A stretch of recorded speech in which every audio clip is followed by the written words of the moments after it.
Coming into the Tigers' 2011 season, there were certain objectives set as goals. Play well at home, win divisional games, and play better in the season's second half. Heading into the last 3 weeks of this campaign, consider all 3 goals a success. Comerica Park has been a nightmare for opponents lately, and the home field advantage has never been higher. The Tigers have dominated their division rivals, a big reason why the division crown looms. And since the All-Star break, the Tigers are 13 games over 500. The final goal is still in sight, a playoff run, so there's still work to do, and it starts next after checking in with a Carl Sam studio.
Won 6 in a row. They are fired up to get this one going as they begin a 3-game series here against the Minnesota Twins. And we remind you, if the Tigers combine for 3 or more home runs in this game, bring a copy of the box score to a participating Arby's location tomorrow. Get a free small order of curly fries. Well, after a little bit of a delay, the rain has moved out, the tarp is off the field, and the Tigers, wearing the home whites, have taken the field here at Comerica Park. And we'll check out the starting lineup for the visiting Minnesota Twins. It is presented this evening by the Metro Detroit Chevy dealers. And for Minnesota tonight, Ben Revere leads it off in center field. Trevor Plouffe at second base. Joe Mauer will catch. Jason Kubel the DH. Danny Valencia at third base. Chris Parmalee is in first, or at first. Joe Benson is in right. We got Rene Tassoni and Shiyoshi Nishioka. He is batting ninth and playing shortstop. Here is the scouting report on Tigers right-hander Brad Penny, presented by Scott's Lawn Pro. Well, very important for Brad to put up some zeros in this game. The way that his offense has been clicking the last 2 weeks or so, if he does that, he'll have a chance to win this game. Also get to some of the off-speed pitches early. Forget about trying to establish the fastball the first 3 innings. Mix in some curveballs, and if he does that, he will get his 10th win of the year here tonight. Well, the season numbers on Brad Penny have taken a bit of a jump because of a couple of rocky starts his last 2 times out. But as you mentioned, Rod, a chance to win his 10th, and he's on pace to throw about 180 innings this year. That's key, because when you sign a guy in the offseason as your number 5 starter, what you want them to do is take the ball every 5th day and give you 175, 180 innings, and Brad has done that.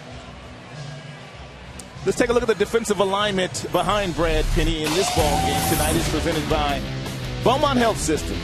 Young and Jackson and Ordonez in the outfield. Bettamy, Peralta on the left side. Santiago, Cabby on the right side. Alex Avila is behind the plate tonight. Well, with Brendan Bosch out for the rest of the year, Jim Leland has rotated right field a bit. Tonight it's Maglio Ordonez's turn out there. He'll patrol right field as the Tigers get set to take on the Minnesota Twins. And as you see, the Twins 22 games back. We are not used to seeing this Minnesota ball club in dead last in the Central, but the Tigers, well, they're rolling right now. Well, the Twins it's been a rough year. A lot of guys on the disabled list. Ron Gardenhire was manager of the year last year, and no, he did not forget how to manage, but it's very difficult to have a successful season when you don't have major components to your everyday lineup. And a lot of those major components missing a significant amount of time, including Morneau and Mauer and on and on. Well, as you can see, it is still cloudy and overcast here at the ballpark. Lights are on. We're starting a little bit late this evening, but baseball nonetheless. And Ben Revere settles into the batter's box now for the Twins. Starting out the first inning here for Minnesota. It'll be Revere, Plouffe, and Mauer facing Brad Penny, as the Tigers start a very quick homestand before they hit the road again on Monday. First pitch of the ball game is a ball high to Ben Revere. A 51-minute rain delay tonight. Temperature, though, still pretty pleasant, 72 degrees.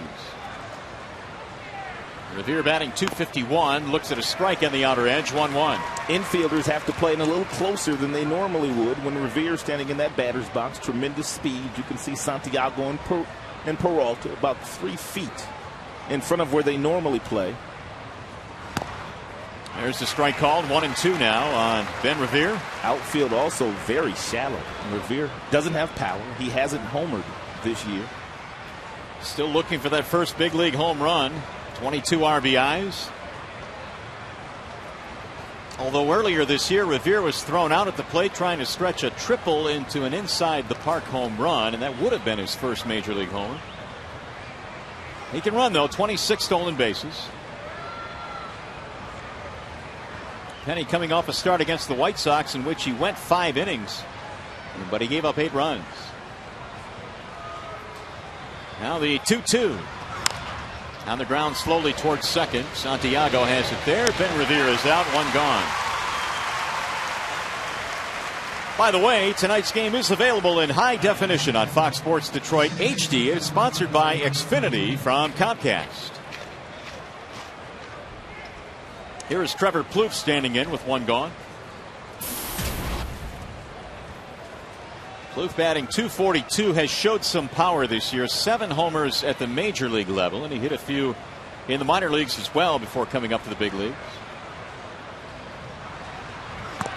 First pitch is low and inside, 1-0 on Plouffe. Trevor Plouffe and our left fielder Delman Young grew up together. They played on some travel teams from the age of 12 up until they were in high school, so they're good buddies.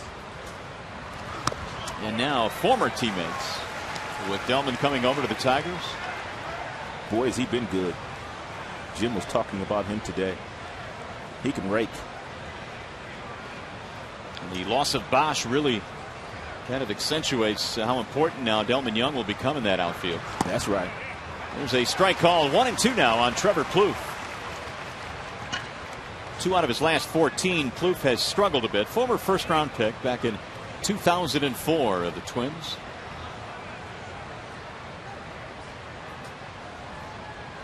And the 1-2 pitch.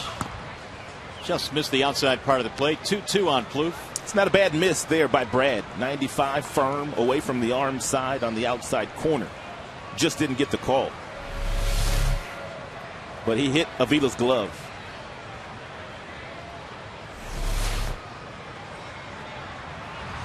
And he missed it high. Run it full now. 3 balls and 2 strikes. Looks like Avila here tonight, at least with Brad early, has made a conscious effort to make sure he's off the plate away so that he doesn't make mistakes down the heart of the plate. That's one of the things that Brad has done quite a bit of lately, therefore giving up quite a few crooked numbers. Too much plate. Full count pitch. And it's going to bounce in. Ball 4. Plouffe has a 1-out walk. First base on balls of the game now for Brad Penny. And that'll bring up Joe Mauer. Mauer at .288 this year. The Tigers have handled him quite well. He's batting just .214 this season against Detroit. Well, they simply give up base hits to Mauer the opposite way.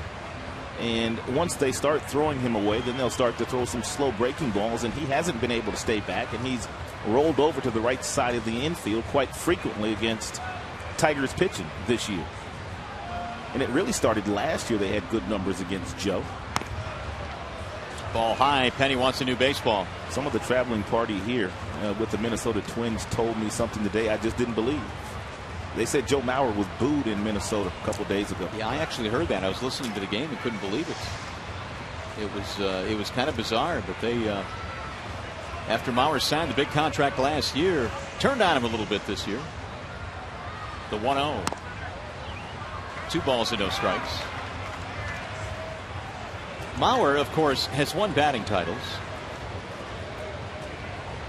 Perennial all-star. And this year has played other positions as well. First base in the outfield. You see his numbers against Brad Penny. The 2-0. And it goes 3-0 on Mauer. Only 2 home runs this year for Joe Mauer, and once the Minnesota Twins moved to Target Field, his home run numbers absolutely plummeted.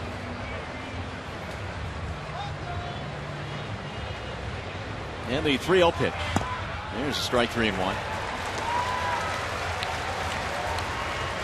But those that know Joe will say that he has been hurt all season long. He started the season on the disabled list with the leg problems. And it's just been one thing after another. And I guess you could say that for a lot of these Twins. When we were there a couple of weeks ago, he was battling some kind of a sore neck issue, and he didn't play in that 3-game series that we had there. Now it's 3-2. And then when we left, he had some kind of upper respiratory thing going on, and he couldn't play. This is his first game catching since August 20th. Well, he's got the count full now, 3-2.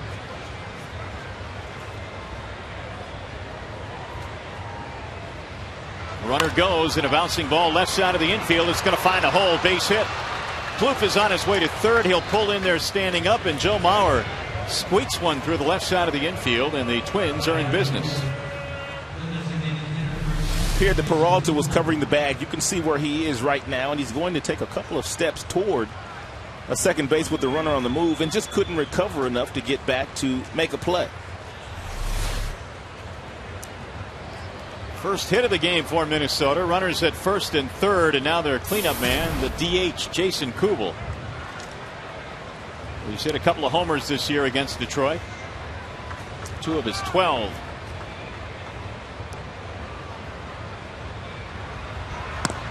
There is strike 1 to Kubel on the outer edge. Good numbers against Brad Penny in his career. And one of the things that Brad hasn't done a very good job of, and that's first pitch strikes. So you can see the numbers in his last 3 starts. And for a guy like Brad, it's imperative that he get ahead. He doesn't have the strikeout pitch. He hasn't struck out a lot of hitters this year, but if he can get ahead, he can expand the strike zone and take advantage of some aggressive hitters in this Minnesota Twins lineup. Waving to miss. Kubel expanded the strike zone there, 1-2. Here are those numbers we were talking about against Brad Penny. 6 for 18 with a home run. A chance here to put the Twins on top early. 1st and 3rd, 1 out.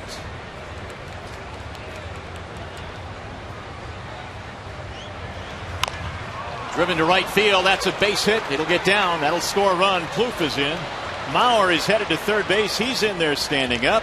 And the Twins have a 1-0 lead.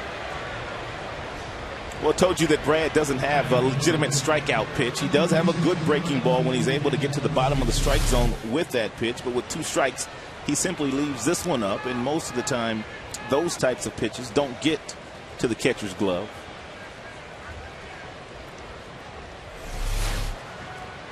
So the Twins score first. Kubel gets his 56th RBI of the year, and Penny now has to deal with Danny Valencia. A .249 hitter with 15 long balls this season. Ball 1 to Valencia. So Penny has struggled with the command early on in this game. He has thrown a lot of pitches now, 22, and half of them have missed the strike zone. Well, his concentration right now should be on throwing something to the bottom of the strike zone. Valencia is a dead pull hitter. And if he throws something outside, more than likely he can get Valencia to ground into his 15th double play this year. There's the strike called, 1-1. Dead pull hitter, 61 in this direction. As you can see, only 12 knocks the opposite way. Mauer at third and Kubel at first. Now the 1-1. 2-1 on Valencia. 96 on the gun from that fastball from Penny. And Brad was asking Brian Knight, the home plate umpire, where was it? And Brian Knight told him low. 2-1.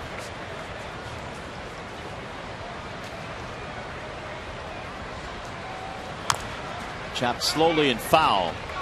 Running the count to 2-2 on Danny Valencia. 65 driven in this year for Valencia.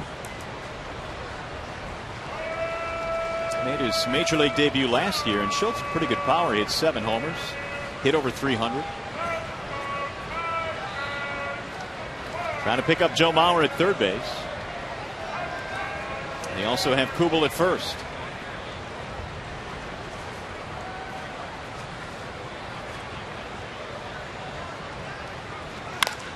In the air toward right center field. That looks like trouble, and it is. It'll go all the way to the wall. This might get 2 runs in. Mauer scores. Right behind him is Kubel. He will score. The throw coming home is not in time. It's a triple for Valencia, and the Twins have a 3-0 lead.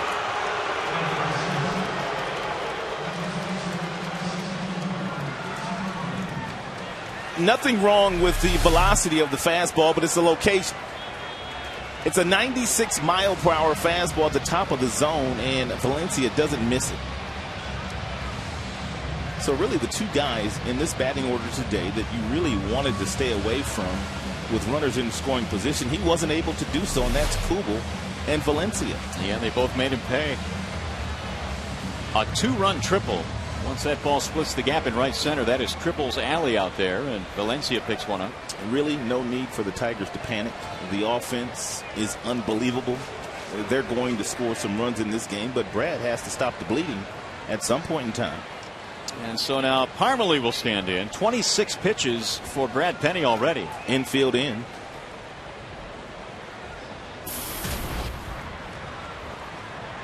Parmalee, a first rounder back in 2006. A big season in the minors, and Penny almost threw that one to the backstop. Whoa. After getting the first batter, Revere to ground out. A walk, a single, and a triple.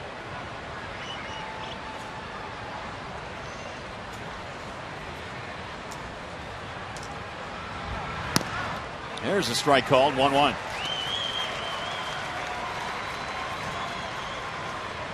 Parmalee just recently made his major league debut. He's 3 for 8 at the big league level. Double-A this year, batted .287.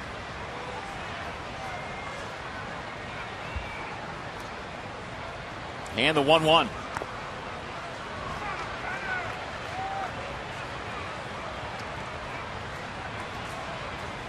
Well, 3 runs allowed here in the first, and Brad Penny this year has given up 20 in the first inning in 28 starts.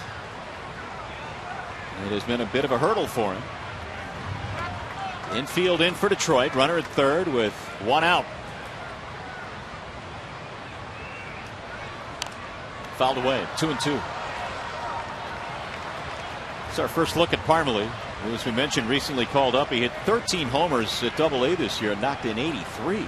That's a nice year in Double-A. No doubt. That's the separation league, Double-A. You can have some good numbers there. You can go straight to the show. You don't have to go to Triple-A. Good competition in Double-A. Your best prospects are there. Little bouncer, base hit out of the reach of a sprawling Peralta into left field, and the Twins have a 4-0 lead. 4 straight hits. Twins have their hitting shoes on today.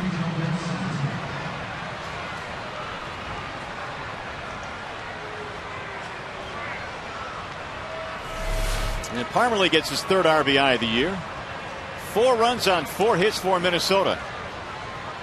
Still only 1 out, and this half inning has Jim Leyland pacing. Here's another rookie, Joe Benson.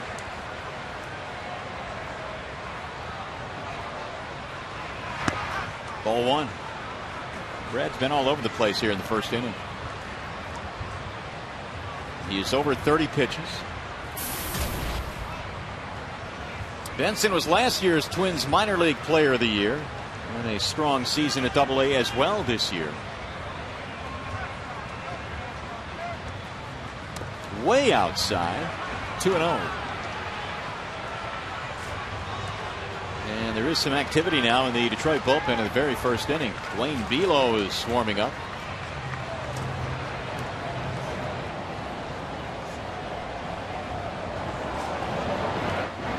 The nightmare scenario for any manager, getting somebody warming up in that very first inning. That is the quickest way to get your bullpen out of whack. 2-0 is high. 3 balls, no strikes.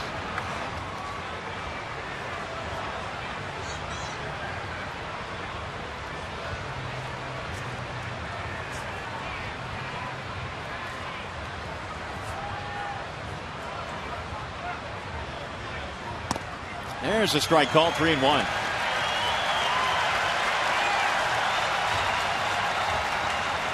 Benson still looking for his first big league hit, 0 for 7.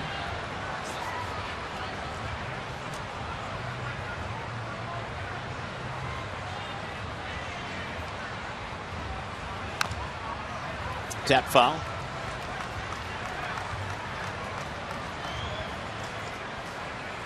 Three balls, 2 strikes.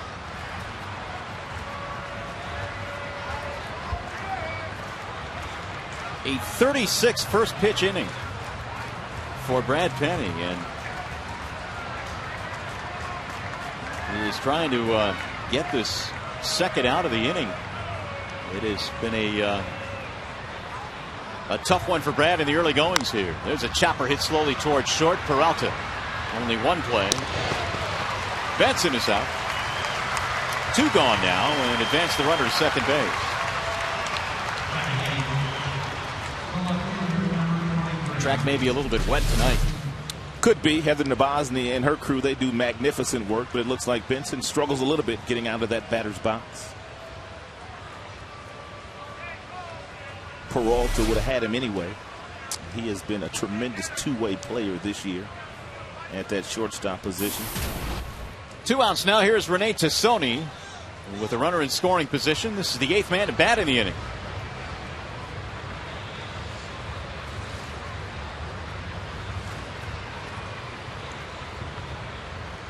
Tassone is in an 0 for 12 stretch. And Penny about to throw his 38th pitch. And it's in for a strike, 0-1.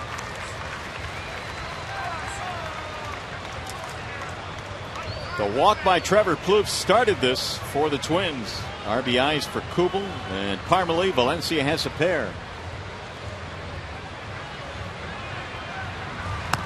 Outside, 1-1.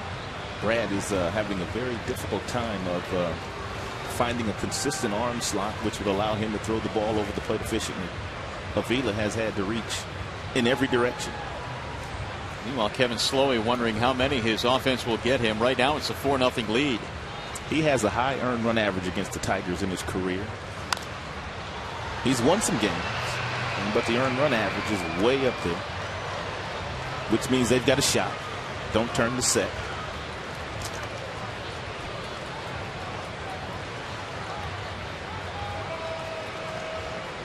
One and two on Tassone.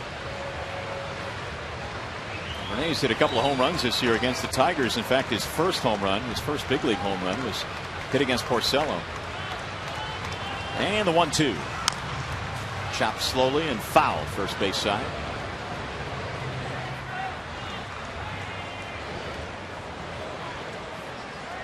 A late start to this one tonight, a 51-minute rain delay. And it's been a long first half inning here for Penny. And despite the rain, pretty good gathering here tonight. Friday night. It's a nice place to be. The only place to be. Here's the 1-2. Whistled foul. 42 pitches. Unbelievable. Wow. Can't go many more. Where is that breaking point in a certain inning for a pitcher? I mean, when you start to get into the 40 range, then it becomes a little bit dangerous. He's beyond it, really. If he wasn't a veteran pitcher, Jim probably would have gone and gotten him by now. Rolled foul. If that's Porcello or if that's Turner or one of the young kids that have gotten a chance to start some games this year, they would have been out of the game by now. But Jim's going to give Brad an opportunity to right the ship, because Brad has righted the ship in some games where he's gotten off to slow starts. He's had some good innings, and that's allowed the offense to get him back in the game. Swing and a miss, and it finally comes to an end here in the first. However, it's a big inning for the Twins. 4 runs on 4 hits.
As we go to the bottom of the first here at Comerica Park, and here is the Tigers starting lineup tonight. It was presented by our good friends at Big Boy.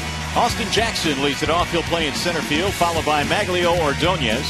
Delman Young is in left. Miguel Cabrera is at first base. Martinez the DH. Alex Avila batting sixth. Then you've got Peralta, Benavite, and Santiago rounding out Jim Leland's starting 9. The Bernstein advantage brings you the scouting report on Kevin Slowey. get the Bernstein advantage. We go to bat for you. Kevin Slowy's arm strength is finally starting to come back. He spent some time on the disabled list, therefore wasn't very strong when they put him back in the rotation. It has been overall a very difficult season for Kevin Slowy, and he did not like pitching in relief earlier in the year and wasn't very successful in doing so. His first pitch is high and inside to Austin Jackson. He finished that series in Cleveland 2 for 16. Jackson pops it up. Shallow right field. And Benson coming in to make the play.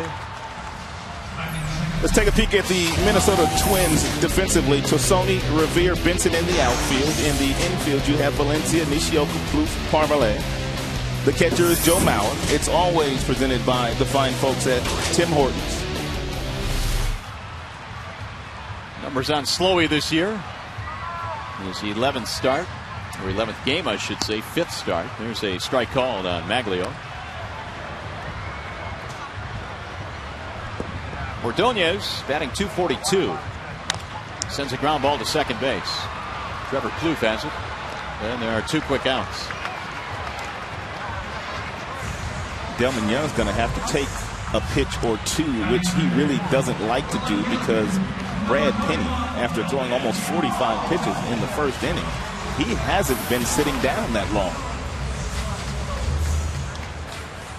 Delman batting .276. Good numbers this year against his former team. .385.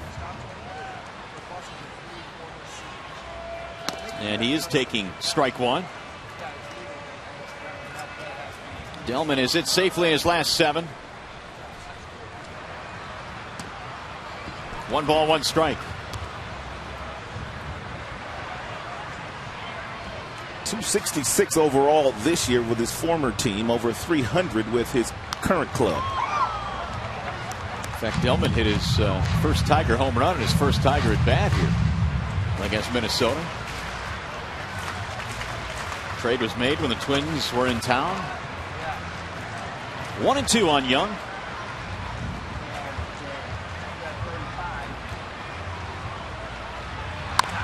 And fouled back out of play. 1-2, the count stays. And when the trade was made, as you mentioned, the Minnesota Twins were in town, and Joe Nathan, the Twins closer, and told Delman Young, you might as well get on the bus and ride to the ballpark with us, even though you're going on the other side now. Popped him up. Who wants it? Mauer, the catcher, and foul ground, and a 1-2-3 inning for Kevin Slowy. 1 in the books. 4-0 Minnesota.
Brought to you by Comerica Bank. Strength and stability since 1849.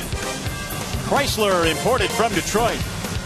And by the new Craven Chicken Sandwich at Arby's. Arby's, it's good mood food. Every game counts indeed. The Tigers have learned that over the last couple of years. They are trailing tonight as we go to the top of the second in a rain-delayed start here this evening.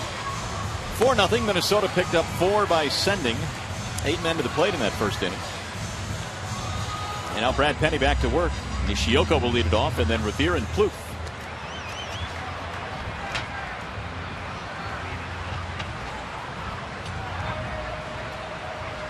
Nishioka has had his struggles in coming to the United States. Was quite a player over in Japan, but it has not been a very smooth transition for Nishioka.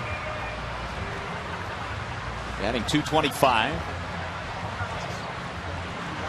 And Penny misses outside 1-0. It appears that the foreign players that come from Japan fare better as pitchers than position players, although Ichiro, tremendous amount of success, and Matsui, tremendous amount of success. But by and large, the other guys that have come stateside, they haven't played as well as they played at home. Yeah, not too many Ichiros walking around. He has had a fabulous career here in the States. Rock star status. Here's the 1-1. For Nishioka, it's been a struggle both offensively and at times this year defensively as well. Of course, he broke his leg earlier in the year. Swisher with a hard slide in his second base, and that put him on the DL early. Yeah, he was playing second base at that time. His natural position is shortstop, where he's playing now. Scatters that one foul back out of play. 2-2 on Nishioka.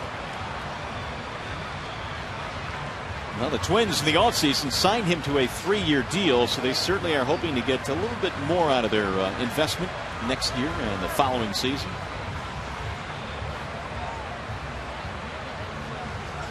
Outside, 3 balls, 2 strikes. Brad really hasn't had a difficult time of getting ahead of the Minnesota Twins hitters today, but a difficult time putting them away. Gave up 4 hits in that first inning. All 4 hits came after he got 2 strikes on the hitter. 3-2 pitch is outside. He lost it. Nishioka with a base on balls. Hey fans, the Tigers host the Twins tomorrow at 4:10. The first 7,500 fans aged 21 and older receive a Tiger Star Wars tumbler. For tickets, call 866-66-TIGER or visit tigers.com. Well, here comes Ben Revere. Twins on top in this one, 4-0. Looking for more here in the second. Revere bounced out to start the game, 0 for 1. Runner bluffing at a ground ball, base hit, left field. Betamine was playing in on the grass, and Revere just shot it right by him. 3 of their 5 hits have been just like that.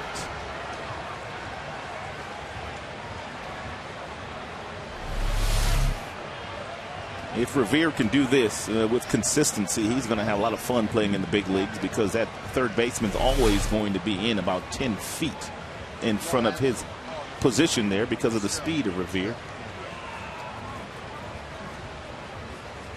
2 on, nobody out. Trevor Plouffe, who started the rally back in the first inning with a base on balls.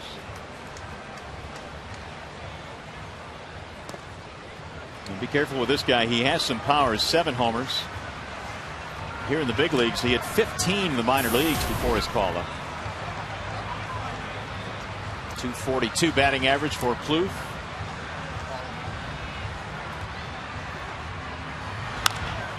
That is popped up. Shallow center field. Jackson coming in. 1 gone.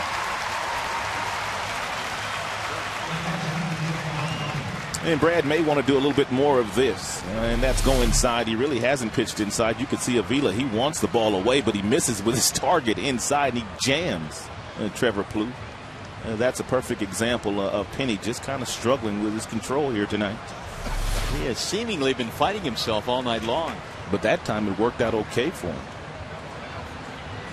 Meanwhile, in the Detroit bullpen, Dwayne Below still warming up. They got him up in the first inning. Here's Mauer. Something that Mauer very seldom does in that swing at the first pitch. I know Brad's kind of struggling with first pitch strikes, but it really doesn't matter who the pitcher is. And Mauer just really confident in hitting behind in the count. He's a lot like Victor Martinez on our side. Penny is 3 of 12 in first pitch strikes in this game. kind of sounding like that game he had in Tampa, right? Where he wasn't very good in first pitch strikes, but yet he stayed around quite a while. Did he win that game? I'm not sure. We won 3 of the 4 there. I'm not sure whether he got the win or not in his starts. I don't think so, because I think Verlander, he won his game? He won that game, I think. So Scherzer got the no decision down there then, because Fister won. Correct. Verlander won, and I guess Brad got the win. That night he was 5 for 26 in first pitch strikes. And the amazing thing about that start is that he won that game 2-1, which is kind of bizarre. The 1-2. Mauer hits a ground ball to second. Santiago flips to Peralta. There's a double play. Nice. Nicely turned. Petty needed that one. That'll give the Tigers some momentum here.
The big fella has done a lot of damage in his last 467, 7 for 15, and he's driven in a run in the last 6 games. He is simply one of the most electric right-handed hitters in the game today. And Kevin Slowey starts him off with a strike, 0-1. As we play here in the bottom of the second, 4-0 in favor of the Minnesota Twins. Cabrera has been on a tear. He was 5 for 11 in that series against the Indians. On base in 34 straight games.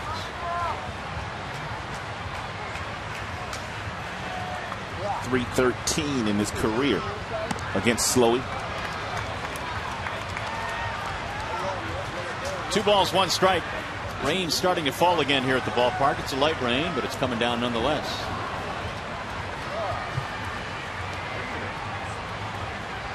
Here's the 2-1. There's the strike, 2-2. Cabby was taking that pitch all the way. That's some kind of confidence. You've already got 1 strike, and you've given 2 away now.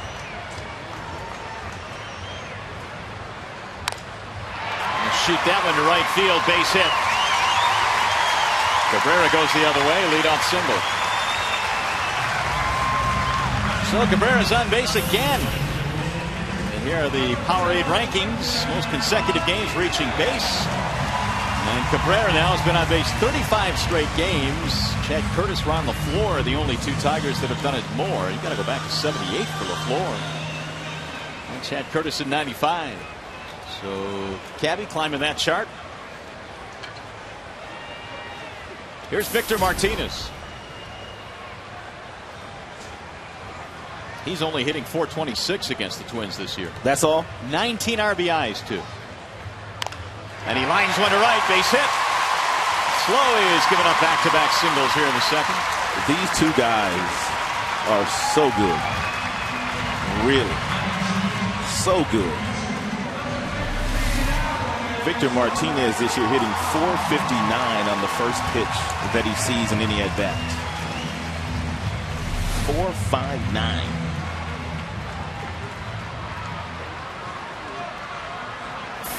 Here is Avila batting .301. Tigers have their first 2 hits of this game.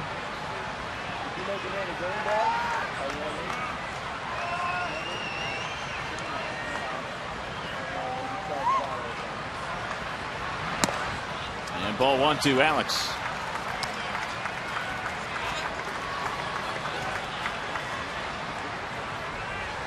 Avila 3 out of 11 in that series against the Cleveland Indians. Played in every game. He is starting again here tonight. The ball club had a day off yesterday. Leland's plan was at some point this weekend to give Omir Santos a game behind the plate, giving Avila another day, but we'll see if that actually comes to fruition. It has been awfully hard to take Alex out of the lineup.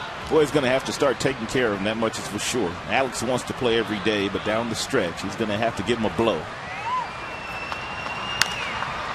Foul back out of play. 2-1 on Avila.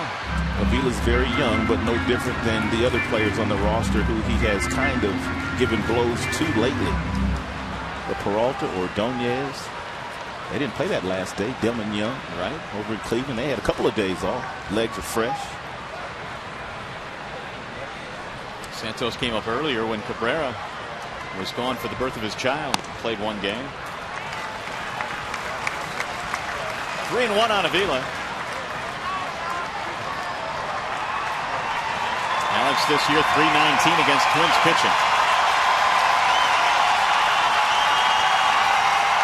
Slowly in a jam here in the second. Crowd starting to come alive a bit.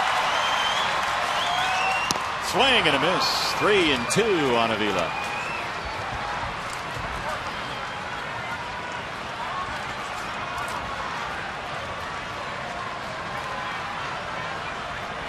There's Peralta waiting on deck.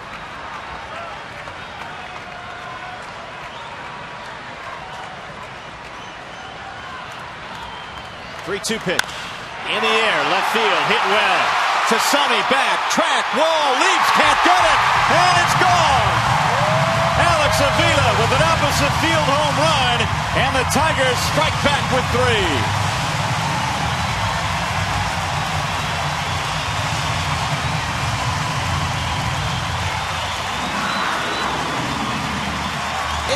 Home run for Avila. No panic in this Tigers offense. Cabrera, Victor, and then the youngster Avila taking a 3-2 fastball literally out of the glove of Joe Mauer and lacing it the opposite way into that Tigers bullpen. Outstanding effort by Tosonian left, but not able to make that play. The Tigers are right back in this game.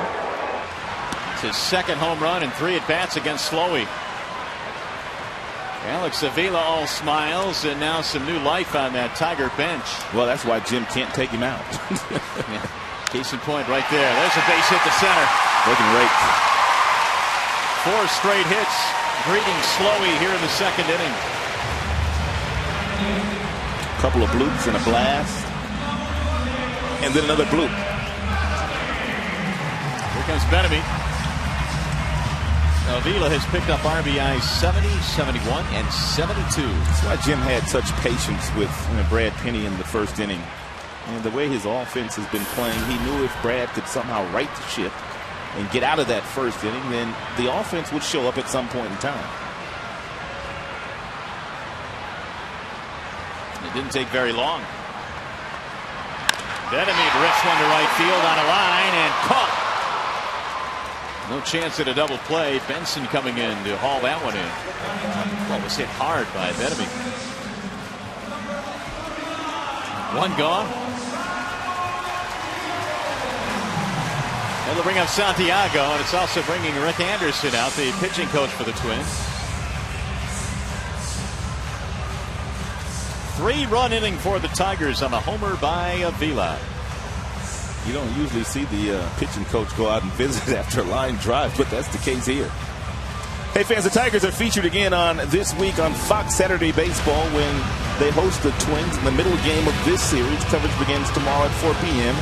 on your local Fox station. 3-game weekend set here. Tigers then hit the road very quickly again on Monday. Long trip. It'll be their final trip of the year. It's a long one indeed. Didn't really have to unpack the suitcase, just add a few more things to it. Here's Santiago. Ball 1 to Ramon. These Twins are coming off a very quick homestand as well. They played just a 4-gamer against Chicago, and the White Sox won 3 out of 4 in that series. Slowey tonight staked to a 4-0 lead. The Tigers have come roaring back. Ball 2.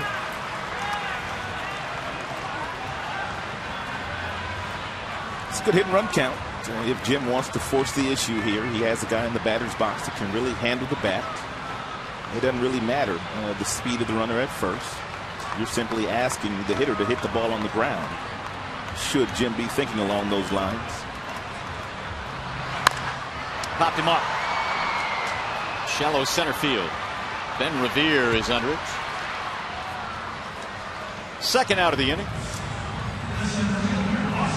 And now back up to the top of the lineup, Austin Jackson.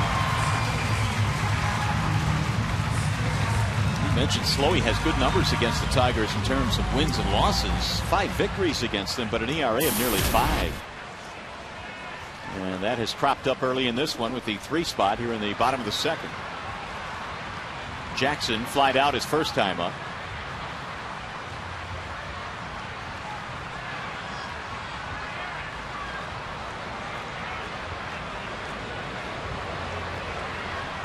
And he takes strike 1 on the outer edge.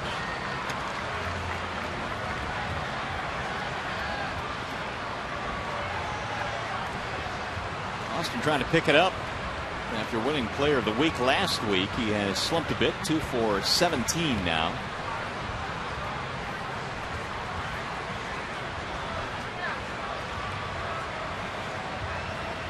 And the 0-1. Make it 0-2 on Jackson.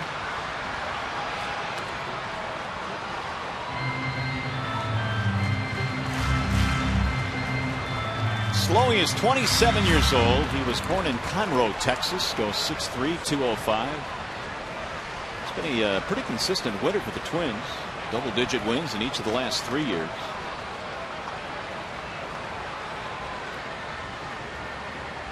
And the 0-2. Now we're able to keep it in front of him, or at least off to his side. Peralta going nowhere.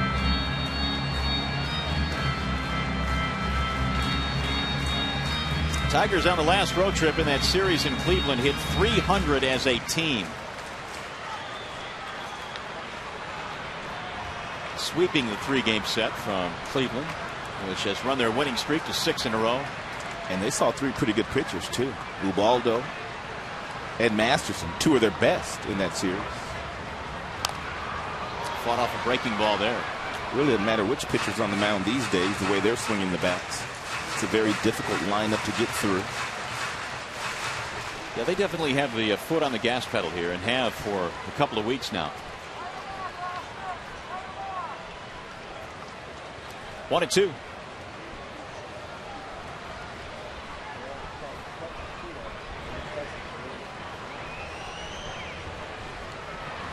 Inside and high.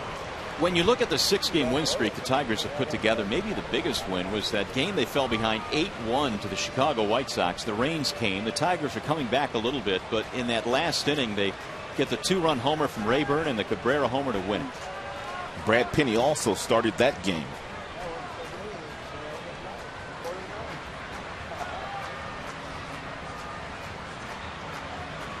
And the 2-2. It is strike 3 called on the outer edge. Inning over. However, Alex Avila has got the Tigers right back into this one. Opposite field, 3-run shot.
tend to be very superstitious. And I learned something new about Miguel Cabrera in the clubhouse last week. He is very superstitious about his batting gloves. Now, this is a reject pair, as he refers to them. He basically gets fresh sets of batting gloves at the start of every series, home and away. If he doesn't get a hit while he's wearing them, that's it. They're done. He's not going to wear them again. He's decided it's not good luck. So the ones he's wearing tonight, he'll probably end up keeping, but these guys are going in the reject pile. And if you're looking more on what Miguel Cabrera is very superstitious about, we're going to have more on that during Tigers Live for the game on Sunday. Mario and Rod, back to you. All right, Shannon, thank you. Well, Miguel Cabrera has not needed to change his gloves in the month of September at all. No. 419. It must be good to be a big leaguer, huh? If the gloves don't work, just discard them. There's always another pair waiting.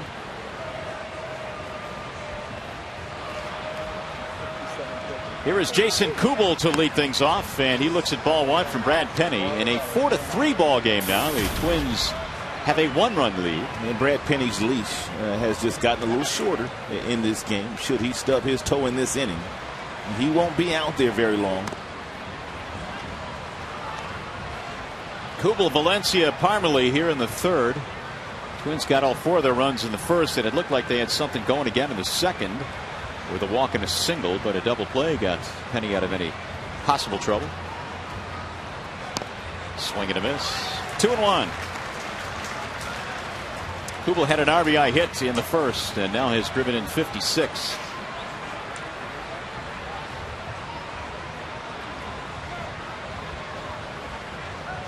There's the 2-1 pitch. Toward left field, slicing. And back out of play.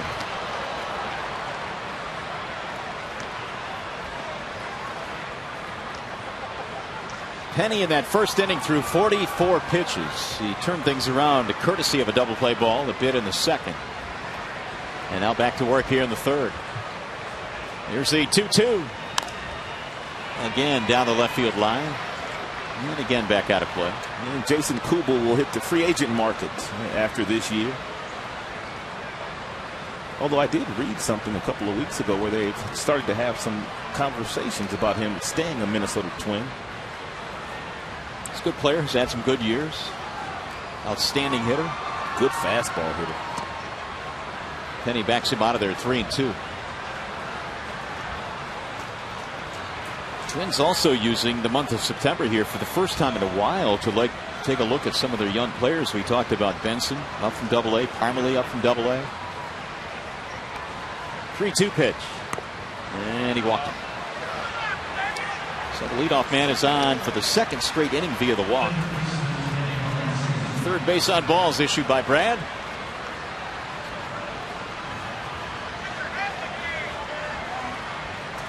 Going to bring up Danny Valencia.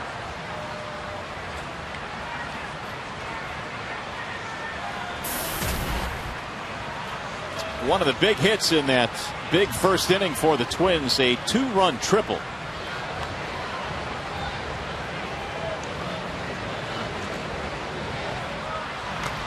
Way outside. Again, Avila has had to leave the crouch quite a bit tonight. 1-0. Tigers, for the most part this year, have really handled the Twins. They've won 11 of the 15 between these two teams. And Gene Lamont just got off the phone, which means there's going to be some more activity in that Tigers bullpen. More than likely, it'll be Below up for the third consecutive inning. Fouled away. And usually the manager will not get you up any more than 3 times without putting you into the game. I mean, that's just kind of a rule of thumb for most managers. I'll get you up once, get you up a couple times, but usually when I get you up that third time, you can be ready to come in the game.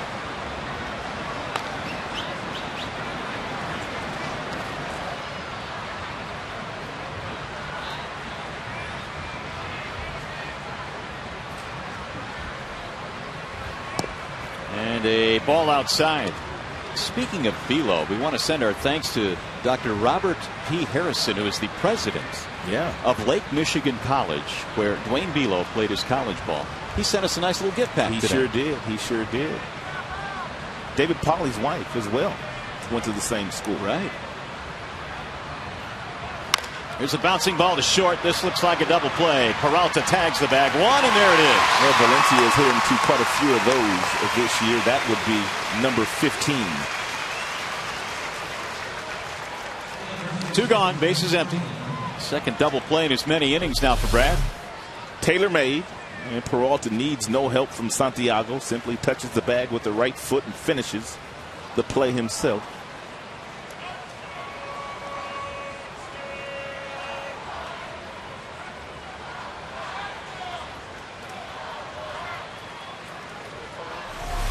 Here's Parmalee now with 2 outs.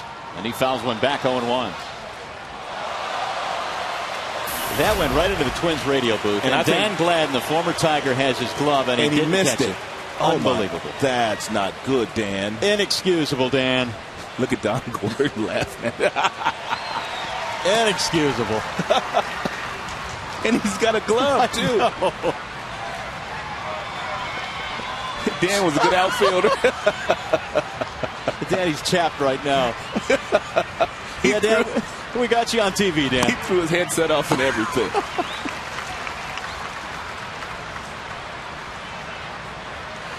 One ball and 2 strikes. Well, you know, at Old Tiger Stadium, you had to bring your glove into the press box. You were so close behind home plate. The 1-2. Tried to fight that one off and does. 1-2 on Parmalee. I like that last pitch. Aggressive. 96-mile-per-hour heater inside. And with that kind of velocity, that's something that Penny could do a little bit more of.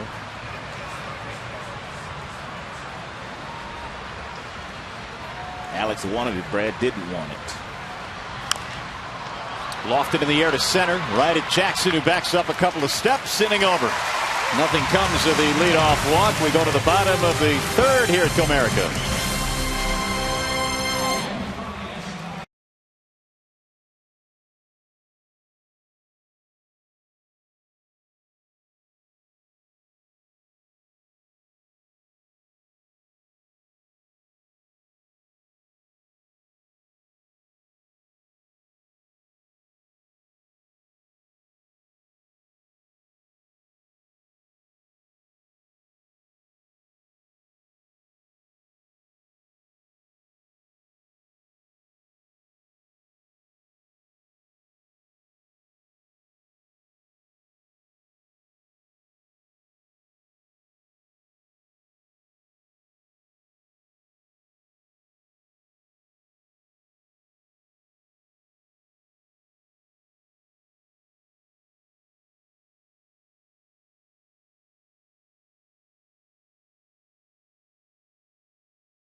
Detroit is brought to you by AT&T and by Dan and High Quality Ingredients. Create a high quality product. Back here in Comerica Park on a Friday night. Fireworks after the ball game tonight, and the Tigers hooked up in a good one here with Minnesota, 4-3. Detroit fell behind 4-0. It's a 1-run game now, and Maglio just missed keeping that one fair. 0-1. He got a hanging breaking ball there on the first pitch from Slowey, just a little bit too quick. Ordonez and then Young and then Cabrera facing Slowey, who surrendered the 3-run homer to Alex Avila last half inning. Fouled away 0-2. Maglio did not play in the 3-game series, just completed in Cleveland, but getting the start here today. More than likely will get another start against the left-hander on Sunday afternoon. And Maglio is still adjusting to being a part-time player now, which was explained to him when the Tigers acquired Delman Young. And Mags was struggling at the time and felt that, well, there really wasn't a whole lot to argue about. So he'll take his playing time when he can get it. He's a pro. He is that. That's one thing about Magglio Ordonez. He is an absolute pro. He is not going to cause any kind of friction whatsoever between himself, Jim, and his team. Back up the middle into center. Leadoff single for Ordonez. And while we have a chance, back to the studio we go. Time for a game break with John Keating.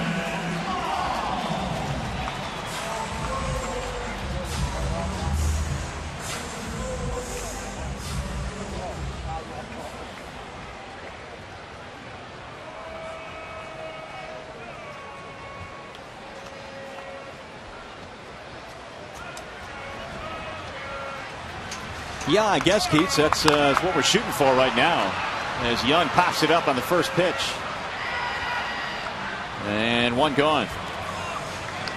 As you look at these standings in each division now, you see the Tigers lead Chicago by 8.5. West is still up for grabs. The East is still up for grabs.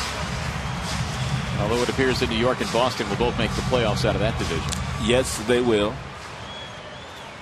We'll also keep our eyes on that Texas record, because the Tigers, if they can somehow jump ahead of Texas and stay ahead of Texas, would have home field.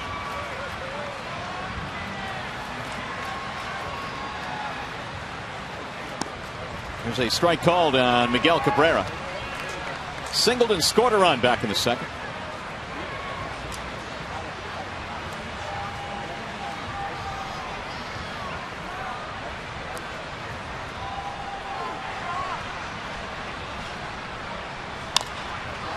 In the air, right field, hit pretty good, but playable. Benson is there. And Ordonez retreats. 2 gone. We'll bring up Victor Martinez.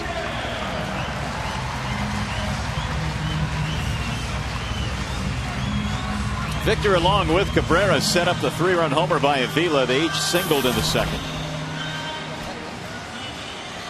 Martinez has been hanging around the top 5 in hitting all season long. He came in tonight 4th in batting average. Hit his 10th home run just a couple of days ago, but before that home run, he was the only player in the majors with fewer than 10 big flies and had driven in 80 runs. Unbelievable what he's been able to do, even though he hasn't hit a lot of home runs. Martinez has hit safely now in 6 in a row. He has had 4 straight multiple RBI games.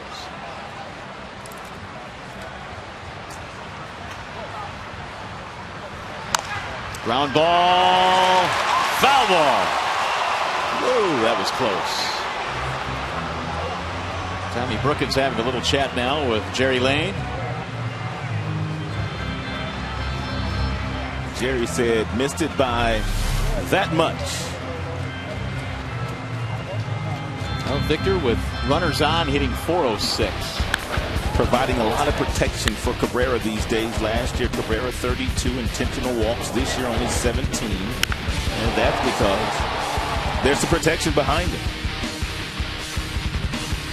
That grand slam a couple of days ago was huge.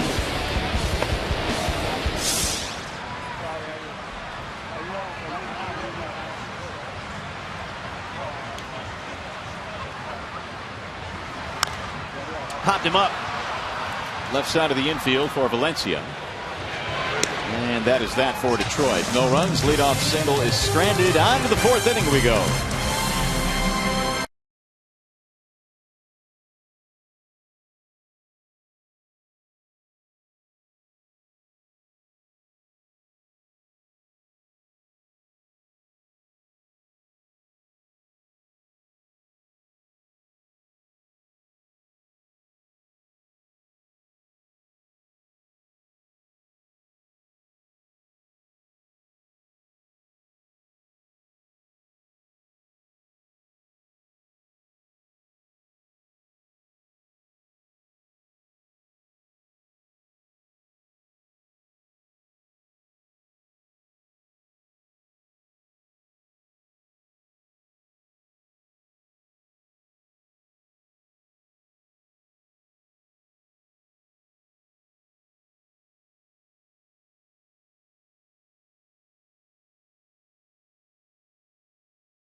ballpark. We're talking about the Tigers in Texas battling it out for a better record as you posture for position in the playoffs. And, well, the Rangers and Tigers, here what they have remaining, and they have the two easiest schedules in terms of opponents' winning percentage down the stretch. We'll see how this one turns out.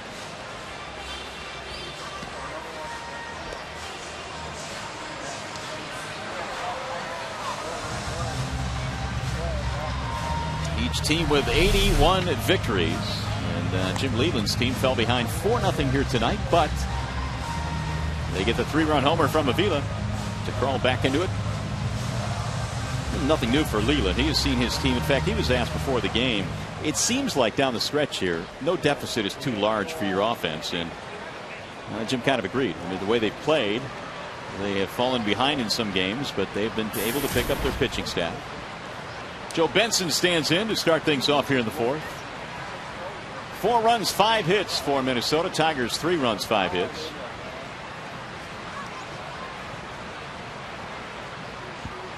Benson is 0 for 1 with a ground out. Ball 1. To Sony and then Nishioka to follow. 7, 8, 9 for Ron Gardenhire. 74 pitches for Brad Penny, 44 of them in the first inning tonight. Fouled straight back. 1 ball and 1 strike. Benson, the Twins minor league player of the year last season, when he hit 27 home runs at 2 different levels. Combined, that is. Good breaking ball in for a strike, 1 and 2.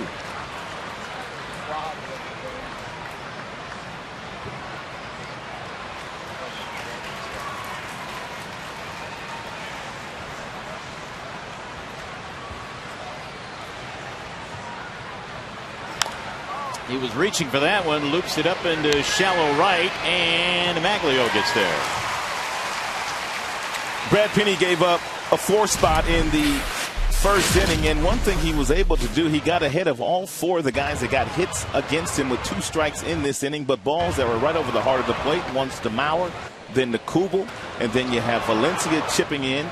That's how you get off to a very slow start, by leaving balls over the heart of the plate. That's our bell tire, pitch by pitch. Rene Tassoni takes ball 1. Strikeout victim back in the first. Tassoni ended that first inning in which the Twins scored 4 times. 51-minute rain delay for this one tonight. Swing and a miss. 1-1.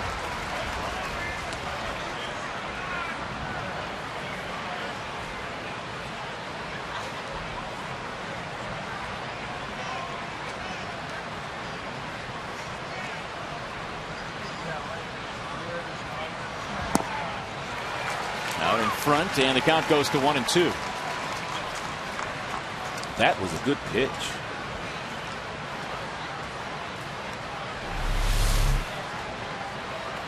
Brad doesn't throw a changeup. Must have been a splitter at 87, but it had no tumbling action to it either. Did he go? Did not. 2-2 on Tassoni.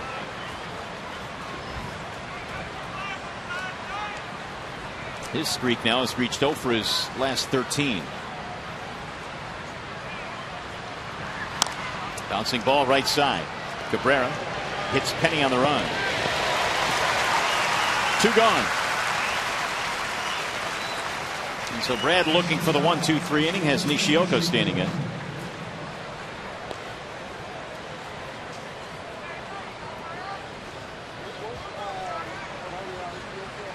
Nishioka walked to start things off in the second.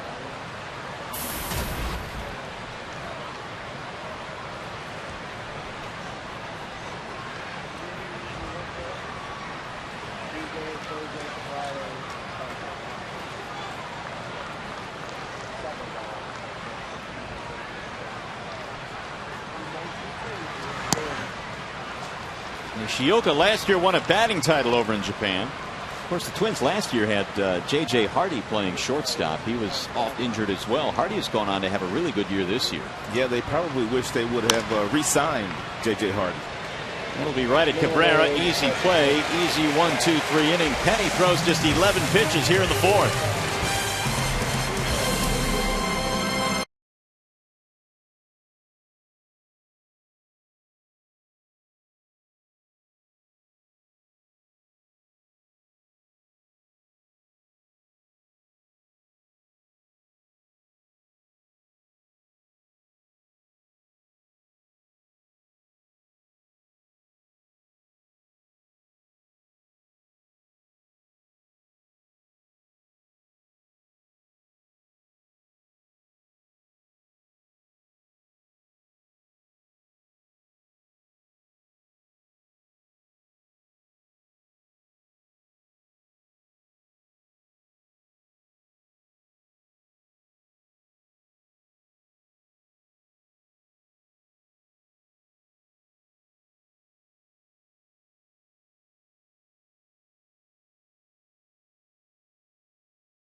May 10th, Alex Avila had a 2-homer game, one of which came off tonight's starter, Kevin Slowey.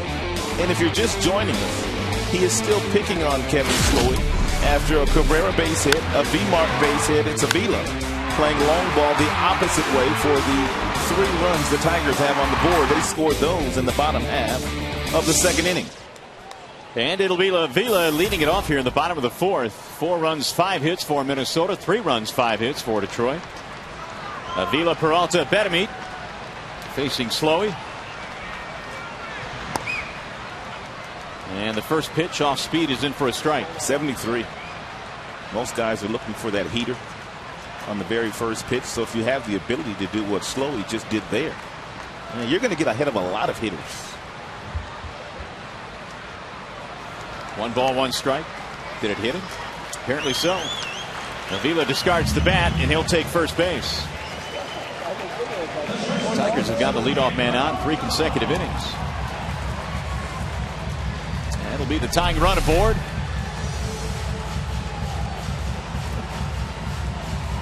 Back foot. Yes. You can tell by the way the ball ricocheted to that other side of foul territory. By Avila's reaction as well. Here's Peralta. Fly ball right field. Routine play for Benson.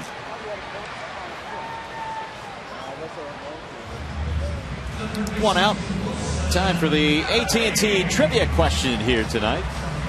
Little Tiger Twin trivia. What do we have here? Prior to the Delman Young trade, who is the last Twin to be traded to the Tigers? Last time these 2 teams made a deal before the Delman deal. And we'll get you that answer in a little bit. It's a bit of fairly recent trade. You don't have to go back too far. Here's Betemit.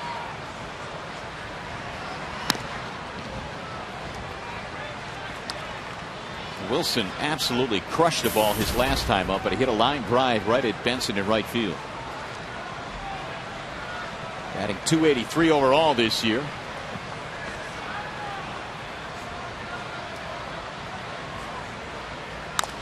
And he rips another one down the right field line. That's a fair ball. To the corner it goes. Here comes Avila coming to third. They're going to try and score him. Alex coming home. Here's the throw. Cut off. Throw to third. Not in time. And the Tigers have tied it up. Bedemy gets it done.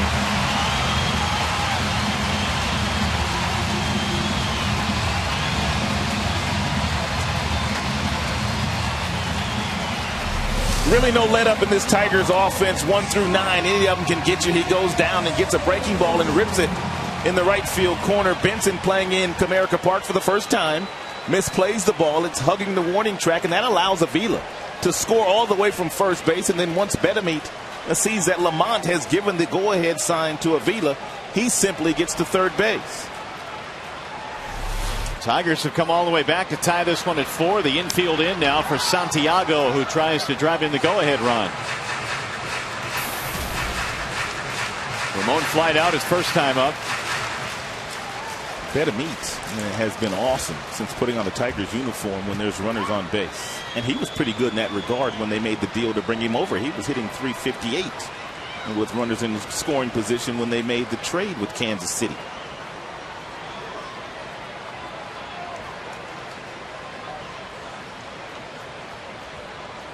And the 0-1. Strike called on Santiago. 0-2.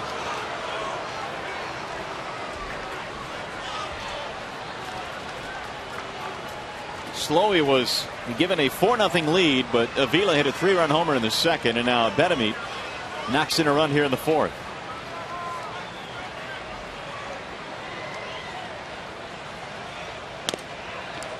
High, 1-2 on Santiago.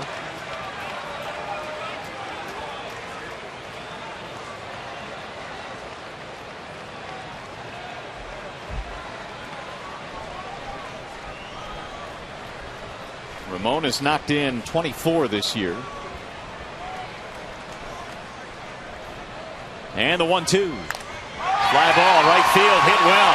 Benson going back to the track, to the wall. It's out of here and gone. There's that sneaky power again. Santiago's hit a 2-run homer. Sneaky, sneaky, sneaky.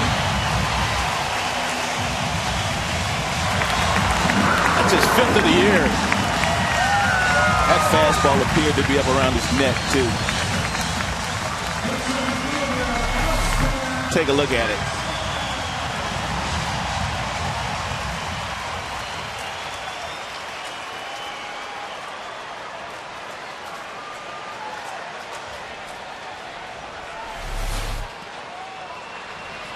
A 6-4 Tigers lead. They've hit 2 home runs tonight, one of them by the number 9 hitter, Ramon Santiago.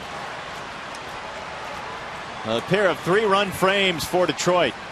Jackson waves and misses, 1-1. Jim really can't get Santiago out of the lineup these days. That's just how well he's played. And Jim has stayed with the hot hand. Ramon now has hit safely in his last 4. Big blow here puts the Tigers in the lead. And Ramon by far is their best defensive second baseman, but what Jim didn't expect to get was the offensive burst that he's gotten from Santiago for the better part of the last month. Leland, I think, has done a marvelous job of keeping everyone involved, and Santiago down the stretch is the guy that's providing the big dividends, hitting over 300 in his last 36 games. The 1-2 is fouled away. 4 of his home runs in his last 23 games. Talking about where that pitch was. Victor, what a leader. What a leader. Swing and a miss. Jackson is gone. Second strikeout now for Slowey. Hey fans, the Tigers play the Minnesota Twins this Sunday at 1:05. It's an Every Kid Every Sunday giveaway with all kids 14 and under receiving a poster of Alex Avila. For tickets, call 866-66-TIGER or visit tigers.com. Ground ball, third base side, fielded there by Valencia. Ordonez is out. The inning is over. However, the Tigers have taken the lead. Wilson Bedemy triples to the corner and right. And then Santiago muscles up. It's 6-4 Detroit.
They've hit 2 home runs tonight. They have erased a 4-0 deficit. They lead 6-4, and the Tigers are pulling away in the Central Division based largely on their offense, especially against teams within their division. And they have gone up against some decent pitchers in that stretch of games within the division where they've just absolutely dominated the opposition.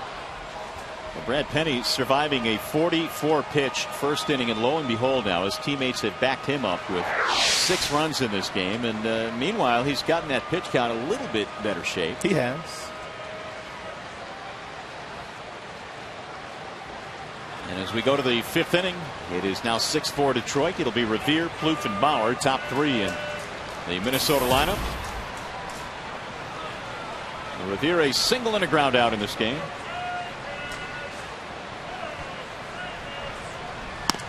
First pitch high to Ben Revere. Penny has thrown up zeros in the 2nd, 3rd, and 4th innings after giving up that 4-run first. And he's been helped out by a couple of double play balls. He got Mauer to hit into one in the 2nd, and also Valencia in the 3rd.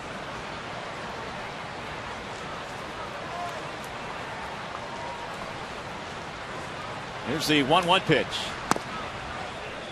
2-1 on Ben Revere. He was quite an athlete. In fact, was the Kentucky High School Player of the Year at Lexington Catholic High School. Was a very good football and baseball player. And led his school to state titles in both of those sports. Flared in the air to center. And Jackson is there. 1 gone. 1 for 3 now for Revere. That'll bring up Trevor Plouffe.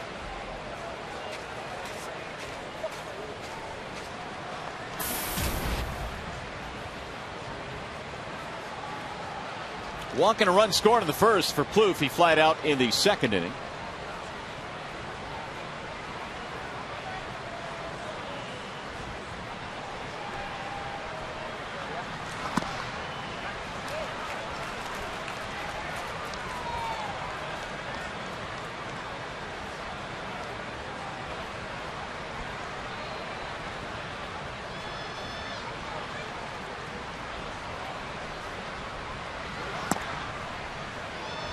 One ball and 1 strike.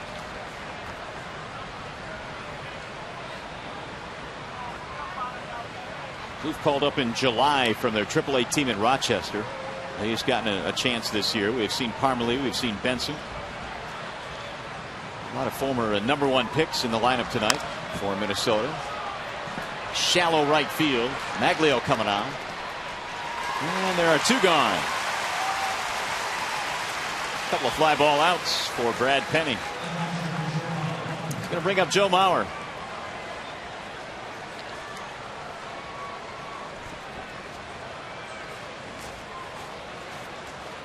Single and a double play ball for Mauer.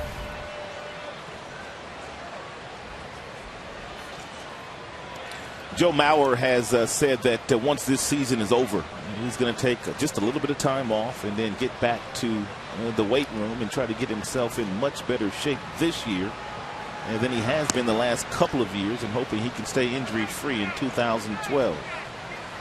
He's actually going to take the weight room into his house. He is building a part of his house into an area where he can exercise at home, lift weights. The 1-0 pitch. There's a strike 1-1. And he is certainly too valuable to this Twins team, and they signed him to an 8-year extension back in March of 2010. And we told you earlier that this is the first game that he has caught since August 20th.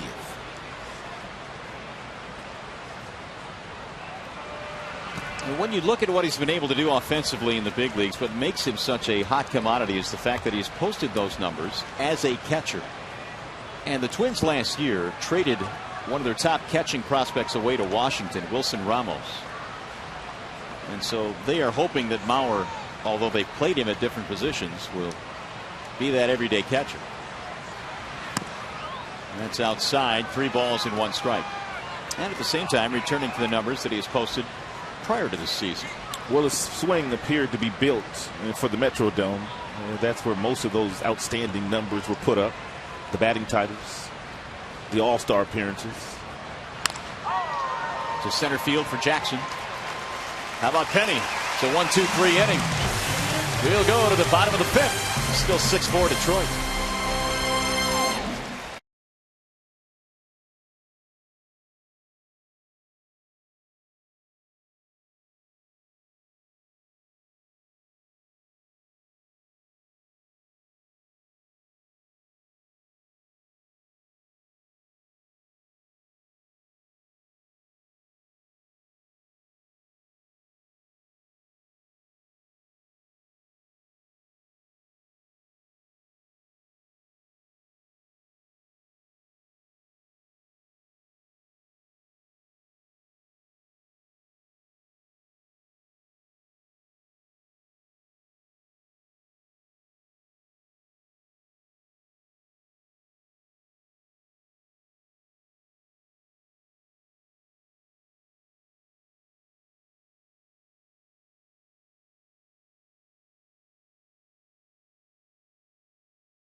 On as the season has progressed is what he calls relaxed concentration. That's basically just really being in the zone and being able to slow down the game when you're in the batter's box. He said the guy that does it the best is Victor Martinez, but the guys that are surrounding Victor Martinez in the lineup are also doing a very good job. Miguel Cabrera as well as Alex Avila. He's one of the most improved guys that Jim Leyland feels has really gotten that concentration down, and it's no wonder he doesn't feel like it can be taught, but there's a good chance that Alex might have learned it from Miguel Cabrera. They actually work together in the off season, 4 days a week, kind of working on that calming down when you're in the batter's box and really being able to deliver when guys are on base. Barrio and Rod, I'll send it back to you. All right, Shannon, thank you. Good stuff from Shannon. Actually, I couldn't tell where the foul pole ended. Shannon started out there. You know, something else that to add to what she just said about those three guys is the fact that all three will hit the ball the opposite way. Delvin Young is leading it off for the Tigers here in the fifth inning. It'll be Young, Cabrera, and Martinez. Driven in the air to left field. Hey, Shannon, you might want to go get that one. Yep. It's gone into the seats. Delvin Young with a home run, his 8th of the year.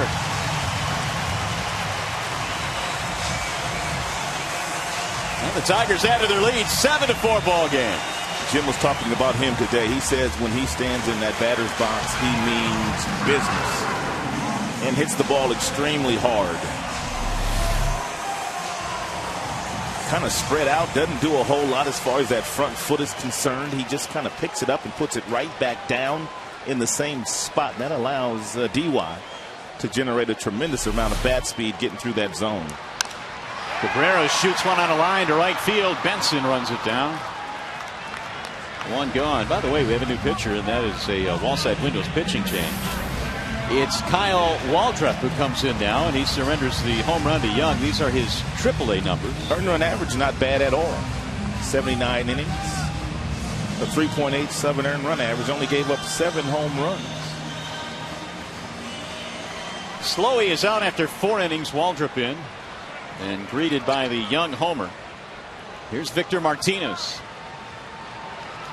Tigers have 7 unanswered runs after falling behind tonight, 4-0 in the very first inning. Victor a single and a pop-up in this one.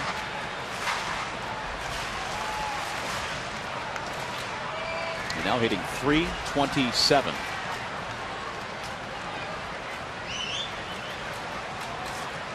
Here's the 0-1. John Keating and I were tap dancing during the rain delay today, and we were talking about Victor Martinez, and obviously he's been a tremendous player on the field, but for me his biggest attribute is his relationship with his son. For me, it is second to none. I've never, ever seen a player in the big leagues have that kind of relationship with his son at the ballpark every single day. And those are leadership skills for me. And because the other players in the clubhouse, they can see that relationship, and it might make some of those guys be better dads as well.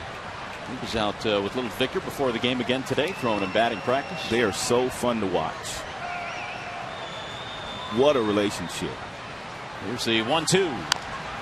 Chopped foul at home plate. Now, there's no doubt the Tigers made the right choice in going out and getting Victor Martinez this past offseason. And they pulled the trigger at the right time. They pulled the trigger before the winter meetings. Most of the other guys were signed during the winter meetings or after, which means their numbers were way up there. And Victor, they got him at a really good price, and he has been awfully productive.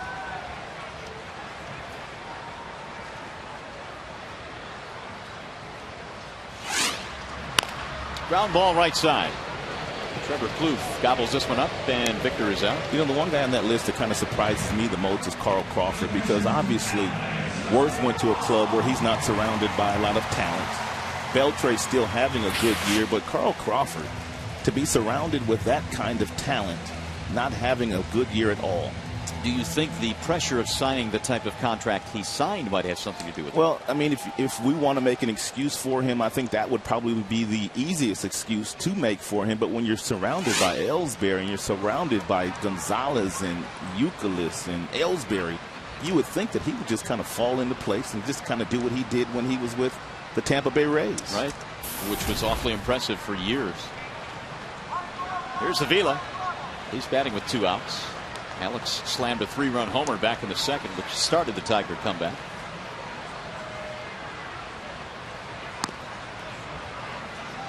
One ball, 1 strike. Tigers have 8 hits now, 7 runs on 8 hits. It's an offense that won't give up. It won't quit. And even after falling behind by 4 early, certainly no panic. Ground ball, left side of the infield, cut off at third by Valencia. Inning is over. Tigers get another run on the homer by Young, and Tigers baseball tonight is presented by Bell Tire.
Bell Tire, get the lowest tire price, period. Bell Tire.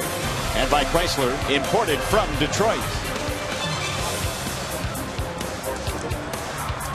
By the way, you can vote for your Tigers McDonald's Player of the Game tonight, presented by the Big Mac. Using your cell phone, text Tigers, followed by space in the player's uniform number to 37338, or vote online at foxsportsdetroit.com. Got a new pitcher now for the Tigers. It'll be left-hander Daniel Schlereth.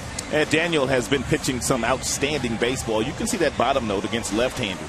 And they're hitting only 160 against him, and he will be very valuable to the Tigers down the stretch and in the postseason. But overall, his last 18 innings, he's only given up 4 earned runs, and he's been striking out quite a few. So Daniel pitching some of his best baseball of the year. Meanwhile, Maglio's night is done. Don Kelly will take over defensively in right field. And he will bat in Maglio's old spot, the 2 spot in the lineup. Jason Kubel leads it off for Minnesota here in the 6th. It'll be Kubel, Valencia, and Parmalee. Facing the left-handed offerings of Daniel Schlereth.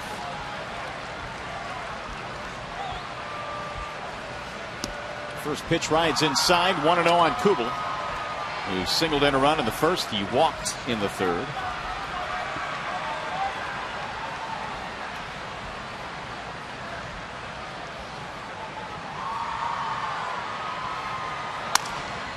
Sounded like a broken bat.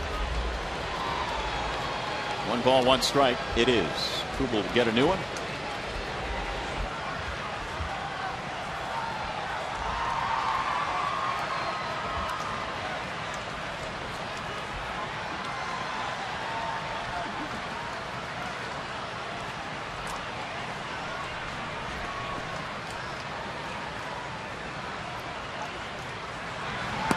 Tried to check it. He could not. Strike called by Brian Knight. Yeah, when that pitch is working for Daniel and he's able to locate it at the bottom of the strike zone, most left-handers can't make contact on the pitch.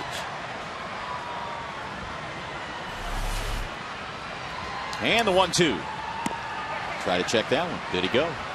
Negative. This time it's Mike Malinsky down at 3rd making the call. Good hustle there by Avila. And quickly applying the tag to the leg of Kubel and then asking for the appeal. He tried to steal a call there. It's a veteran move by a young player, but a smart player.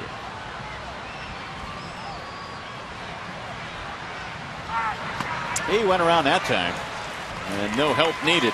Strikeout for Schlereth, 1 gone. Trivia time again. You've had a long time to think about this now. The trivia question courtesy of AT&T. Prior to the Delman Young trade, who was the last Twin to be traded to the Tigers? Think pitching. Early 2000. And think Mark Redmond. That was the answer to that question. July 28th of 2001 for Todd Jones. Last time these 2 teams hooked up in a deal. This one has worked out really good for Detroit. Delman Young is homered again tonight. I think Tigers fans are going to remember this one. No question about that. In the air to right center field. Jackson is on the run. Gliding over there for the out, 2 gone. Back to the studio we go. Time for a game break. And John Keating.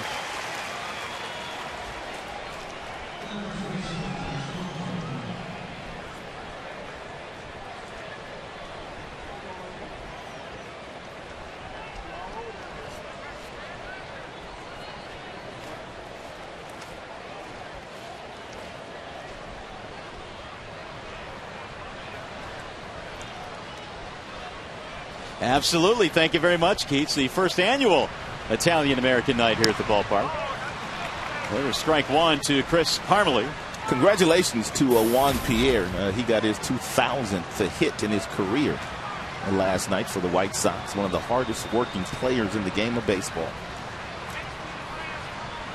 Here's the 0-1. Swing and a miss. No balls, 2 strikes on Parmalee.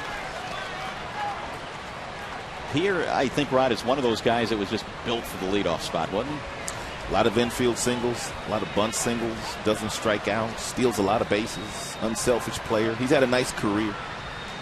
Here's the 0-2. Bouncing ball right side, right at Santiago. Going to be an easy 1-2-3 for Daniel Schlereth. Bottom of the 6th coming up.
Now it's time for the Coors Light freeze cam. Johnny Peralta's been right in the middle of the Tigers defensively when they've turned two. He got the feed from Santiago on that one, 4-6-3. And then in the fourth, he needed no help, tagging the bag with the right foot, then finishing the double play himself. Johnny Peralta has been a tremendous two-way player this year. Coors Light freeze cam always brought to you by your Frost Brewed Coors Light. It'll be Peralta, Benavides, Santiago here in the bottom half of the sixth inning. Tigers up 7-4 in this one, after falling behind early 4-0. 1 for 2 for Johnny, a single and a fly ball. Here's the 1-0 pitch. Outside, 2 balls, no strikes from Kyle Waldrop. He was a native of Knoxville, Tennessee. Still lives there. He's 25 years old. Played in Knoxville 1 year. How'd you like it? Double A was good. Good town. There's a strike. Knoxville Sox. Yet another former first-round pick of these Minnesota Twins back in 2004. Ooh,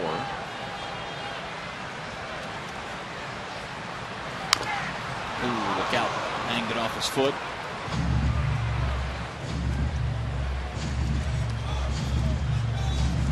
Two and 2 on Peralta. What was your favorite minor league town to play in? Buffalo, New York. Really? Why? So much fun. We played in the rock pile, and the atmosphere at the ballpark was second to none. I mean, they had people in the concession stands that were dancing on top of the dugouts. Right. And, I mean, they had some midgets around. They had some giants around. Mike Bellotti was the general manager there, and the Riches owned the team. They also owned the Bills as well, and they put on a wonderful operation. Took care of the families. By far one of my favorite stops in the minor leagues. Shallow left field, might be trouble. Let's see. Nope, going to be caught by Tassoni. And they had some pretty good chicken wings there too. Oh, well, now that raises it all the way to the top spot. Forget about all the rest of the stuff. Here's Wilson Vandermeer.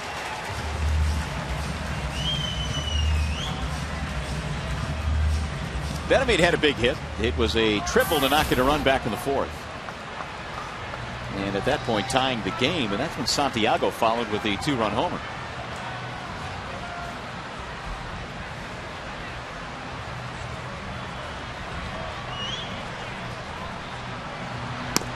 There's a strike called on Benavides. Tigers right now can match up with any pitcher. They've got 4 switch hitters at their disposal on any given day. Nice mix of left-handed bats and right-handed bats. They've got power, not much speed, but they've got guys that put the ball in play. It's a really nice offense right now from top to bottom. Very well constructed. Of course, they've had the good fortune, though, of Peralta sliding back into his comfort zone and putting together a good year. Alex Avila coming along very quickly. Broken bat roller toward third. Valencia. And there are 2 outs. But the big guys have also done the job. I mean, the guys they expected to get it done. Guys like Cabrera and Martinez. I mean, they have been the rock in the middle of the lineup. And Lloyd McClendon knows this team right now is really, really rolling.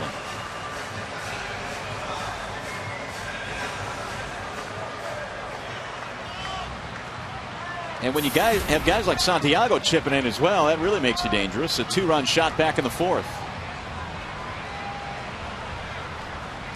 Swing and a miss.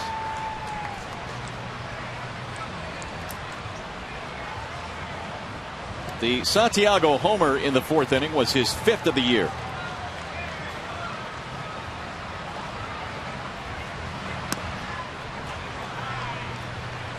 Oh, and 2.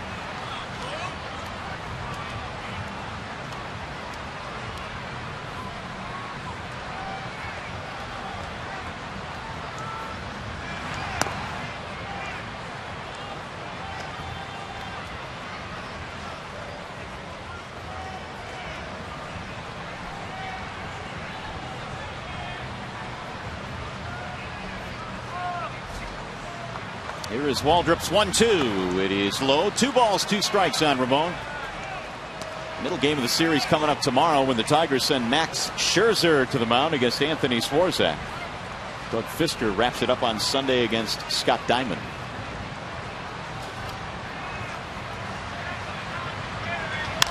Ground ball second base side, and Plouffe gobbles it up. It'll be a 1-2-3 inning. Well, they had to wait out a 51-minute rain delay tonight, but the fans are having some fun.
Brennan Bosch, who's now on the 15-day disabled list. He did have surgery on that torn ligament in his thumb while they were in Cleveland. I talked to Brennan today.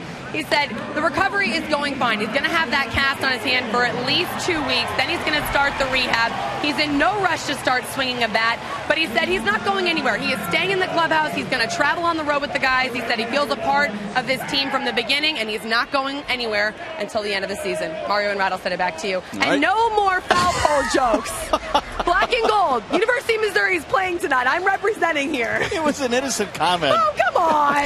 That was low. I apologize, Shannon. Thank you.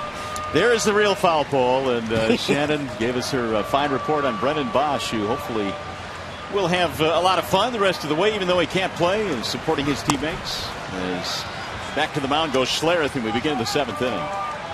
I just got admonished down the air by Shannon Hogan. Yeah, you did. 7 runs, 8 hits for Detroit. Twins, 4 runs, 5 hits.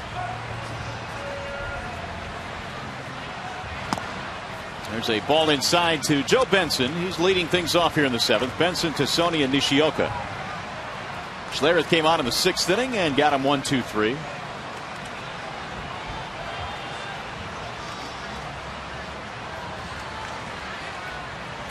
Here's the 1-1. Here's a strike call. Tigers have another defensive change. Brandon Inge is the new third baseman. Betamede is out of the game.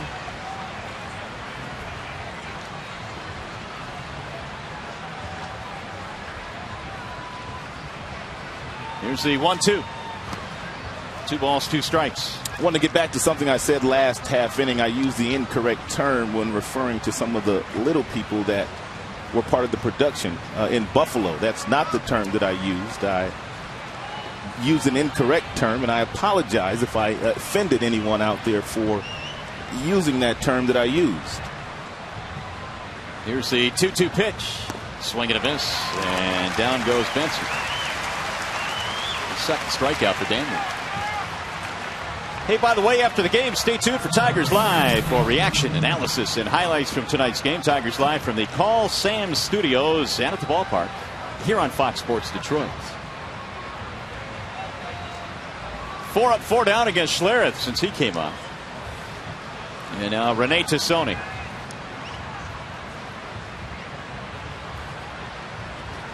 Oh for 2 for Tassoni. A strikeout and a ground out.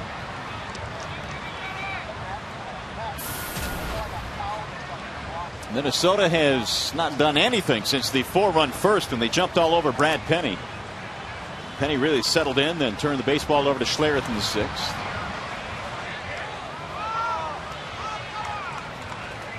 There is more action in the Detroit bullpen. Right-hander Ryan Perry, left-hander Phil Koch. That's what Jim's been doing lately. Albuquerque is back now, but Perry and Koch have been getting the bulk of the work in the 7th inning. Of course, Benoit and Valverde are the back end of the game. The 2-0. Bouncing ball. Look at that play by Schlereth. It's a nice luxury to have a guy like Daniel Schlereth that you can bring into the game a little earlier ahead of Koch and get some very good left-handed hitters out. And he's been doing a wonderful job of that and showing some athleticism here. Becomes that extra defender on the infield.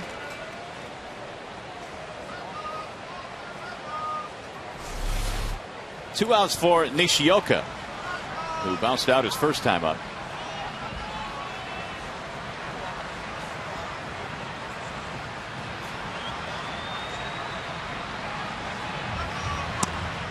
Ball low and away to Nishioka.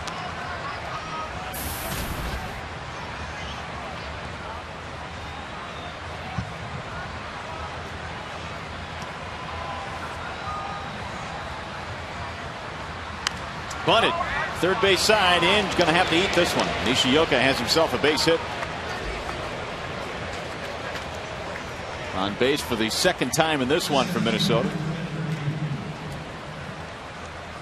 And now back up to the top of the lineup, Ben Revere. That is the 6th hit of the game now for Minnesota.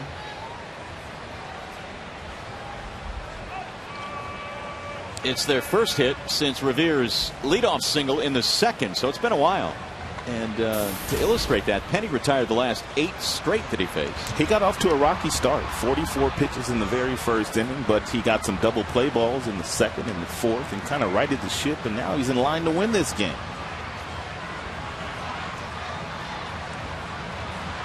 Baseball's a great game, isn't it? I mean, Belo was up 3 times early. Penny threw 44 pitches in the first frame, and lo and behold, he can win. Well, Jim showed some patience in knowing that Brad has had some starts like that this year where he gets off to a slow start, kind of sluggish, but he stayed with him. Look out. Down goes Revere. He was hit by the pitch. Got him on the hand. That's the last thing the Minnesota Twins need, is someone else to go down with an injury. Isn't that the truth? Ron Gardenhire has seen them fall all season long, and now Revere seems to be the latest.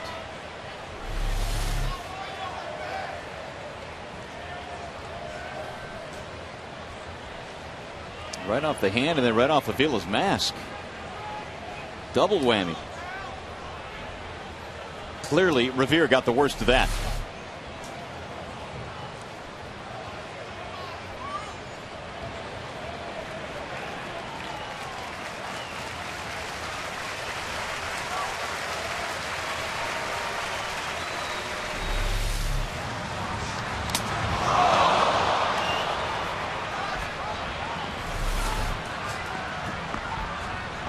That sounded bad. But Revere appears to be okay, and Leland now is going to take a left turn and walk out to the mound. We've got Trevor Plouffe due up, and so Ryan Perry, the right-hander, will come in to take his spot. And we'll step aside. 7-4 Detroit.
And it has to do with one of the greatest double play combinations in baseball history. They, of course, played under Sparky Anderson. On this date in Tigers history, Alan Trammell and Lou Whitaker played together for the first time. That was in 1977. It was at Boston's Fenway Park. And you know the rest. They have gone on to become one of the greatest all-time double play combinations this game has ever seen. And one of these days, we might see their numbers out on that wall at the American Park. Would be nice. Yep. Have a new pitcher now for Detroit, and that'll be the right-hander Ryan Perry. Power fastball anywhere from 93 to 97 miles an hour. He's got a slider, also a changeup. Numbers have gotten better since coming back from the minor leagues. He's had a couple of stints down in Toledo this year. Trevor Plouffe is up there with 2 outs. Tigers lead by 3. They have a man at first base, Revere, first and second. Revere was hit by the pitch, and so Plouffe represents the tying run. 0 for 2 in this game. He walked and scored a run in the first inning.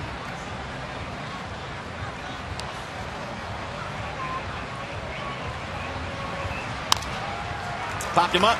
Shallow right field. Santiago says back off. And he makes the play. Inning over. Stretch time here at the ballpark.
For 51-minute rain delay before the start of this ball game tonight. Twins had a big first inning, running out to a 4-0 lead. However, Avila, Santiago, and Young have all homered in this game, bringing the Tigers back to where we are right now as we go to the bottom of the 7th.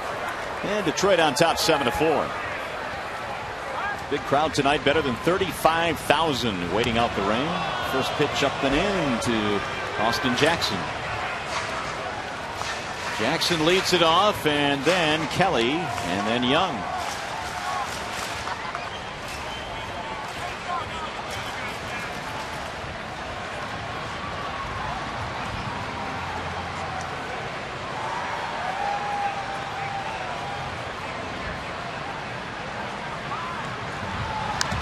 That's fouled off Mauer, and the count goes 1 ball, 1 strike.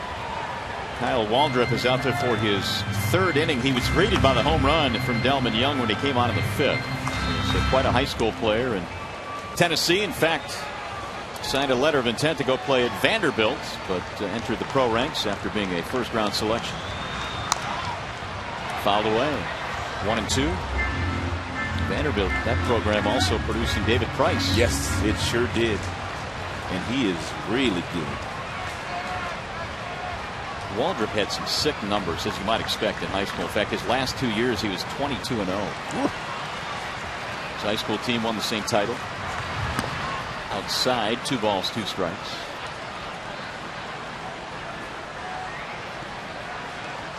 big kid, 6'5", 215. You would think with those kinds of numbers and the size that he has that he would have a fastball in the mid-90s. On the ground with a short step off the glove of Nishioka. That thing ate him up. And Jackson is aboard. But those really aren't the types of players the Minnesota Twins draft. They draft a lot of strike throwers regardless of how hard you do throw. They just want people that are going to fit into their organization.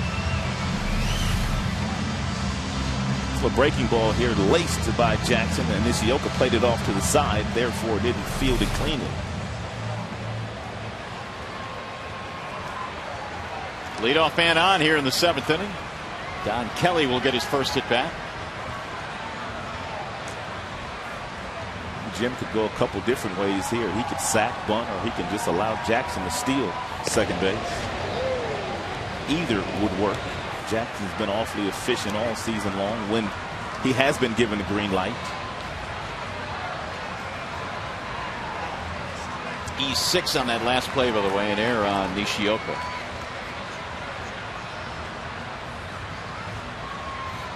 Kelly's showing bunt as Waldrop threw to first base.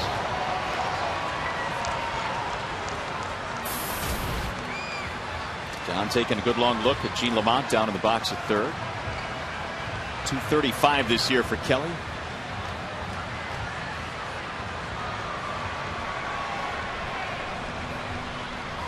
Runner goes, and he's bunting to third base. Valencia will throw down there for the out. Must have been a missed sign there by somebody. If there's no count and the runner takes off the way that Jackson takes off, usually that hitter doesn't bunt that baseball. Somebody missed something, but the technique was really good by Don Kelly. I don't think Jackson took a peek in to see whether there was contact made or not.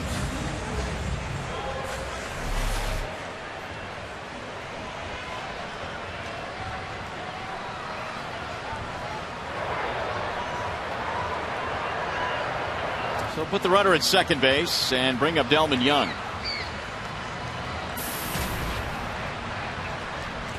I guess even though the guy was running on that play, you can still get a sacrifice bunt. I guess so. You know, I'm not sure I've seen that. I mean, I don't claim to know all the rules in that rule book. I mean, although I read it at the beginning of every year.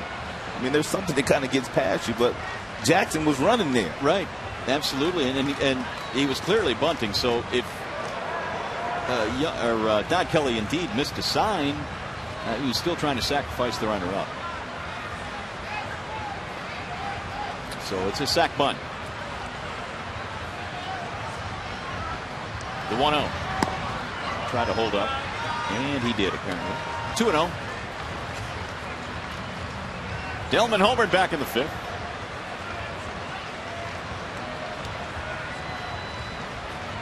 Trying to drive in. Austin Jackson, who reached on an error to start the inning. 7-4 Detroit in the 7th. In the air to center. Ben Revere.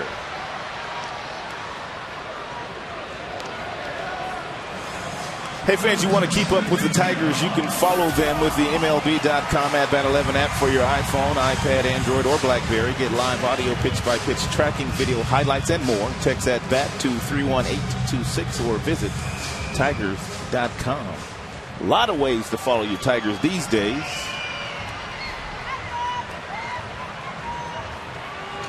Here is Miguel Cabrera. He's not going to bat.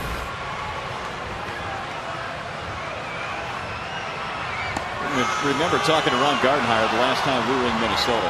Mauer has to run that down. About whether or not he preferred to walk Cabrera intentionally and go after Martinez, and would he be more apt to do so? He said, you know, we've tried it both ways, and we've gotten burned both times. Well, so he really doesn't have an answer. One guy is an MVP candidate, but the other guy is one of your best switch hitters in the game of baseball today. But one guy has 10 home runs, the other has 26. And I think sometimes that factors into the decision making of the opposing manager as to when they want to attack Cabrera. The decision here is to attack Martinez. There's the intentional walk, the 18th of the year for Miguel. And it's kind of like pick your poison. I mean, they're number 1 and 2 with runners in scoring position this year. Both close to 400. There are the numbers.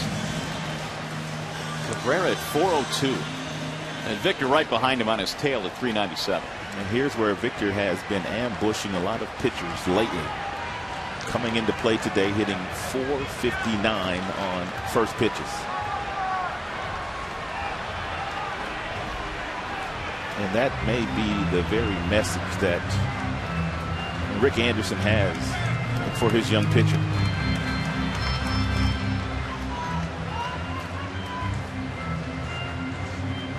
There is some action in the Minnesota bullpen right now. It's former Tiger Lester Oliveros. And there appears to be more activity as well. There's Oliveros, who spent some time briefly with the Tigers this year. He's got a good arm. He does. Jose Mojarez warming up as well, the lefty.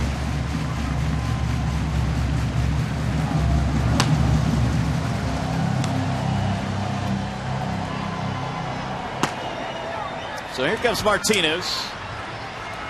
2 on, 2 out.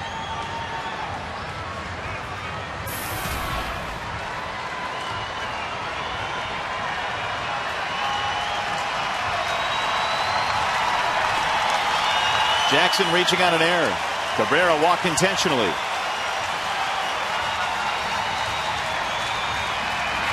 Victor hits a ground ball to second on the very first pitch. And that is that for Detroit. So the 7th inning comes to an end. We will go to the 8th. Tigers on top, and you're watching Tigers baseball presented by Bell Tire.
To 4, and the Tigers now have gone back to the bullpen. It's the 8th inning. You know what that means. Joaquin Benoit's turn. He's been tremendous, and not necessarily as good as he was last year, especially at the beginning of the year, but the last 3 months, Benoit is a major reason why that entire bullpen has gotten straightened out.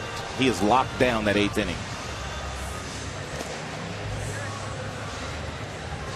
Hey, Tigers fans, it is easier than ever to find the seats you want or to sell the tickets to the games you can't make on StubHub, the official fan-to-fan ticket marketplace of the Detroit Tigers. Go to StubHub.com and choose your seats today. Well, Tiger fans had to sit out a 51-minute rain delay in this one, but they're happy they did. The Tigers fell behind early. They have taken a 7-4 lead. Now they're going to try and put this one in the win column with 2 more innings to go.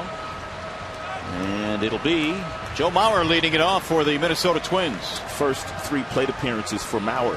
Tonight he has taken the first pitch, which he does on most nights. But every now and then, that 4th at bat, that's when He's looking for that fastball right down the middle, and he usually takes a swing. We'll see what he does here.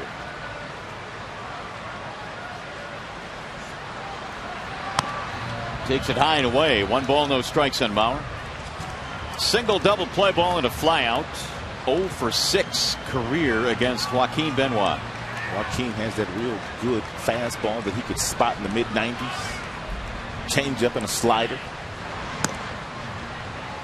There's that Vulcan change-up, or what he calls it, at 81 miles an hour.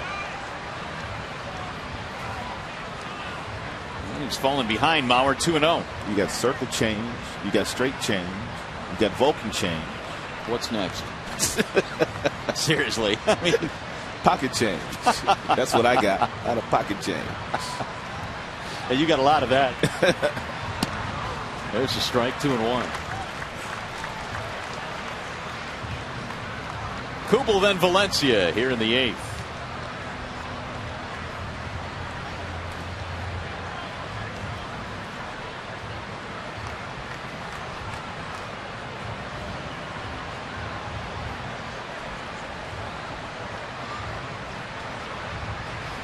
And the 2-1. Well, Mauer had a rip there. 2 balls, 2 strikes.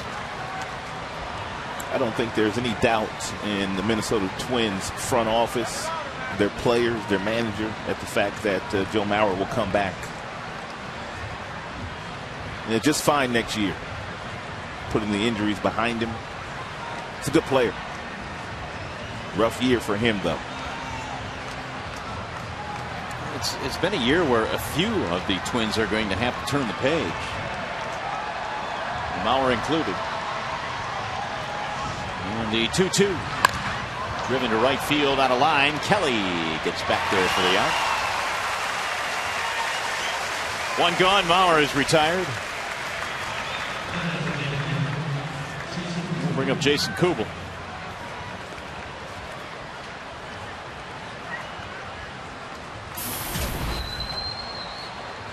Single walk strikeout for Kubel, plus an RBI.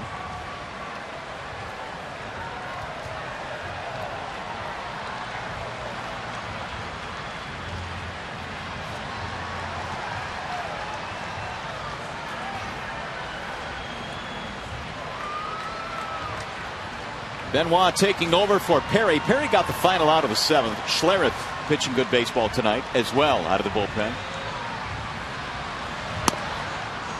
There really hasn't been that many hiccups lately between Perry, Schlereth, Cope, Benoit, Valverde. You get 5 guys at the back of your bullpen pitching the way that they're pitching.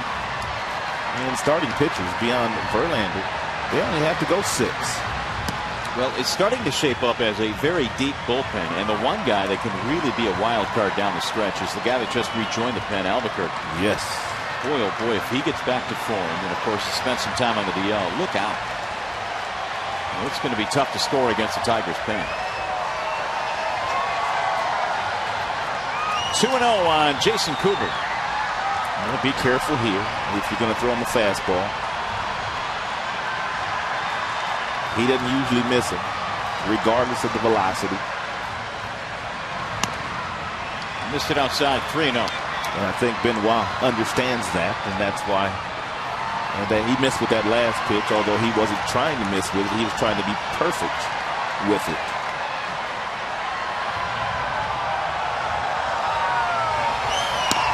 There's a strike, 3-1.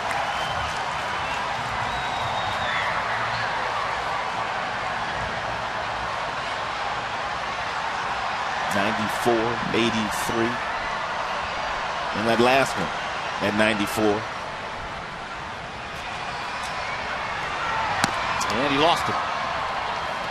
1 out, base on balls. The second time Kubel has walked tonight. It's going to bring up Valencia. And it appears we get a pinch runner for Kubel as well. And Matt Tolbert down there? I believe so. He'll pinch run for Kubel.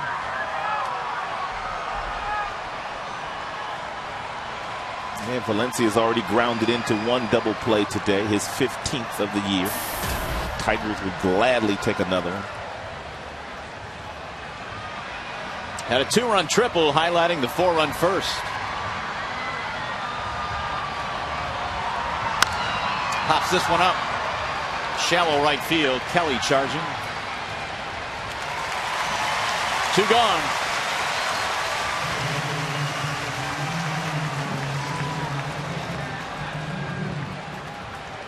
And now Chris Parmalee.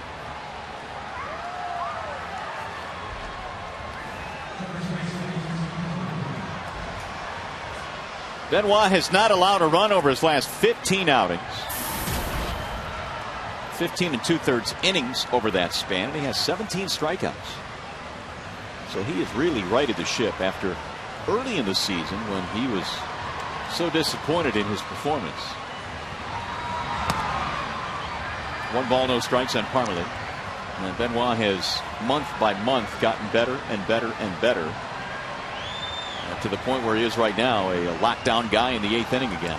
Yeah, Jim said that at the beginning of the year, they didn't expect Benoit to be as good as he was last year for Tampa. But they surely didn't expect that Benoit in the first 17 games either, with that 7.47 ERA. And he didn't give up a run in spring training. No. Not a one. I think he had 9 scoreless innings in spring training. So he was on track to kind of pick up where he left off last year with Tampa, but it was a rocky first month. 1-1 on Parmalee. RBI single in the first.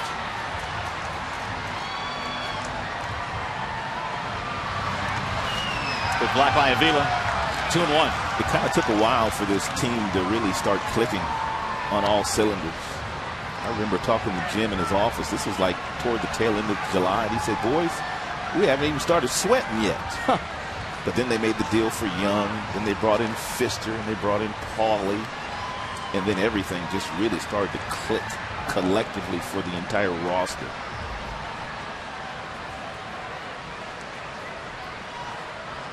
Pfister has really stabilized that rotation for Detroit. And sometimes you have to be careful of the moves you make at the trade deadline. The kind of people that you bring into your clubhouse. Runner going on 2-1. Here comes Avila's throw. It's high into center field. Tolbert, though, will stay right where he is. Stolen base. Avila simply should have eaten that one because Tolbert had a huge jump and he had no shot at throwing him out. Look at that jump. He's halfway to second base when Avila catches the baseball.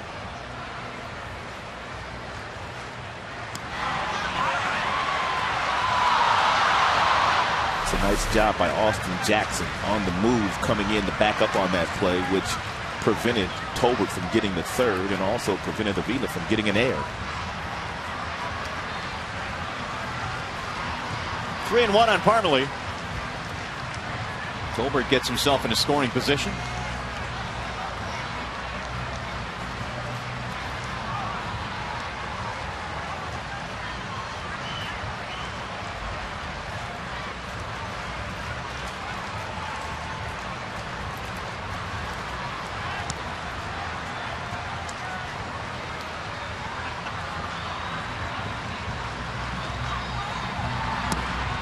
And he walked him.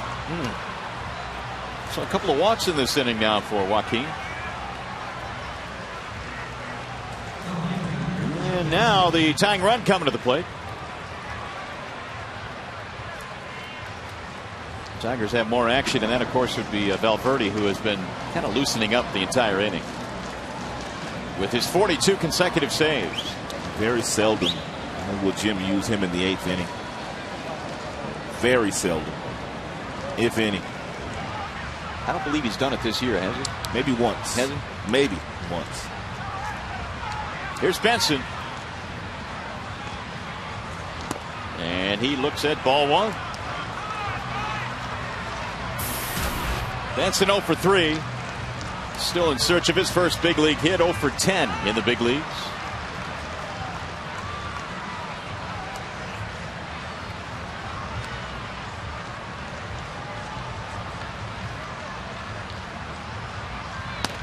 Outside, 2-0. Always a lot of pressure until you get that first hit. Then all of a sudden you just start to relax a little bit more. Jeff Jones coming out now. And Benoit trying not to let the Twins back into this game. It's a 3-run spread, but a walk to Kubel and now a walk to Parmalee. He's gone 2-0 on Benson. Well, as they talk it over, what else is going on around the big leagues? Some news and notes. Ian Kennedy, how about the year he's had with the Arizona Diamondbacks? Tremendous. 19 wins, the most in the National League. Andre Ethier shut down for the rest of the year with a bad knee. And Miguel Tejada, released yesterday by the Giants, says he wants to play next year. That Arizona Diamondbacks team, led by the former Tiger, Kirk Gibson, has played some really good baseball, but not a lot of people talking about Not at all. the Arizona Diamondbacks, and I guess that's what happens when you play on the West Coast. Inge will take it himself at third base, hitting over. No runs, couple of walks. 2 men left. We go to the bottom of the 8th.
Old hard blast, and Kevin Slowey, the starter for the Minnesota Twins, was given a 4-run lead in the first inning, but in the second inning, after a single to Cabrera and Victor Martinez, it was the youngster Avila playing long ball and getting the Tigers a little bit closer. They had taken over in the game, but that got them close in the second.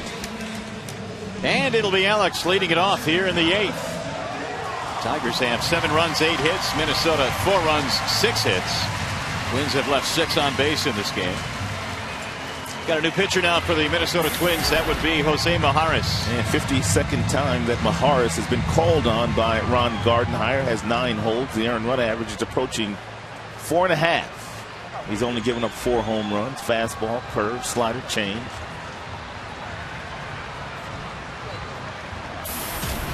It'll be Avila, Peralta, and then Brandon Inge.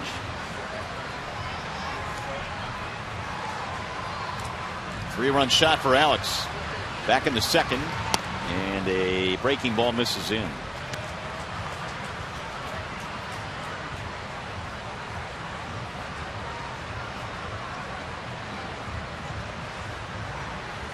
Seems like Mijares has been around forever. He's only 26.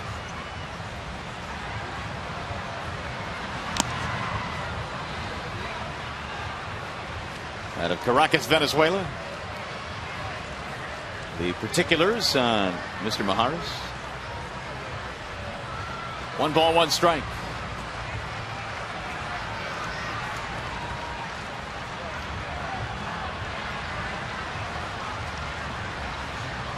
Here's the 1-1, and it's a strike called on Avila. And left-handers really have not presented much of a problem for Avila this year. And that's because he has the ability to use his hands very well, and he takes the ball the opposite way. Doesn't take a big stride. Therefore, very seldom do you see Alex off balance when taking a swing. Did you think Avila would hit this many home runs this year? Nope, I sure didn't. Tonight's home run was his 18th. He's had a great year. There are those numbers against left-handers, hitting .276 this year with 3 big flies.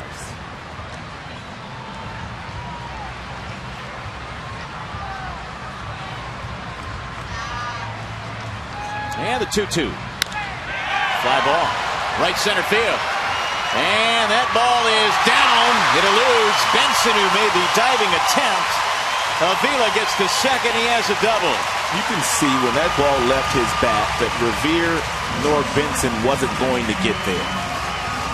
I mean, he split him perfectly. That is his 30th double of the year, and the batting average against left-handers just went up a tick. It's a great effort by Benson, though. He just missed. He stretched out. So big insurance run standing at second now for Johnny Peralta.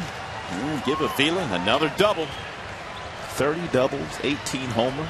He's been one of the best offensive catchers in the game today, in either league. Here's Peralta. Strike one to the outer edge.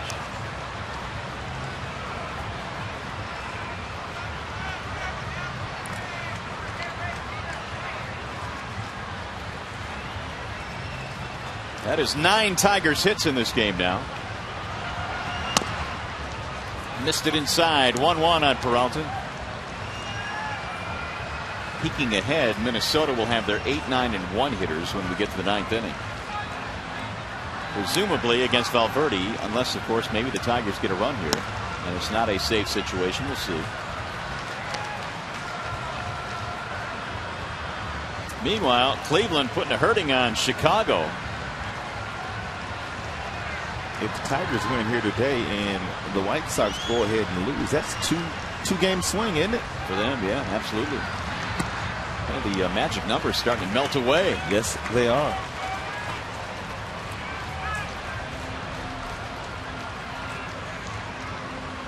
Magic number coming in was 12. It would go down to 10 if the Tigers win and the White Sox lose. Swing and a miss. 3-2. Jim had the magic number at 9 today. Slow down, Skipper. Slow down. He misremembered. It was a little bit inaccurate. You can't blame him, though, can you? No, get it over with. And that's going to be a walk. 2 out for the Tigers.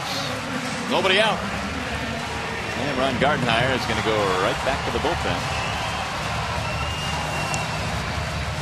So Maharis comes on, gives up a double and a walk. And they're going to want Oliveros. So we'll step aside. Another pitching change here at the ballpark. 7-4 Detroit. Back after this.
Mickey York and Rob Rubik get scores from high school games statewide. Highlights of select contests and the opportunity for you to interact with the show as well.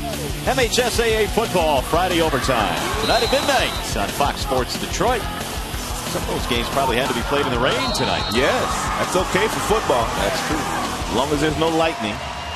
Lester Oliveros coming in now from Minnesota. And we saw him a few times when he was wearing a Tigers uniform. He went to Minnesota in the Delman Young deal. Here is the combined numbers for Oliveros between the Tigers and the Twins. He does have a good arm. His fastball will get up to 96, 97 miles an hour. Brandon Inge, the batter. Let's see if he's sacrificing. He pops up the bunt foul, 0-1. Inge has 4 sacrifices this year.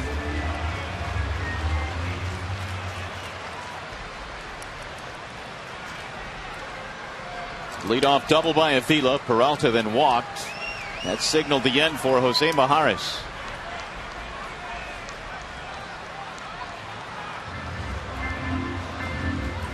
Danny Valencia calling time, running out to the mound to have a chat with Oliveros.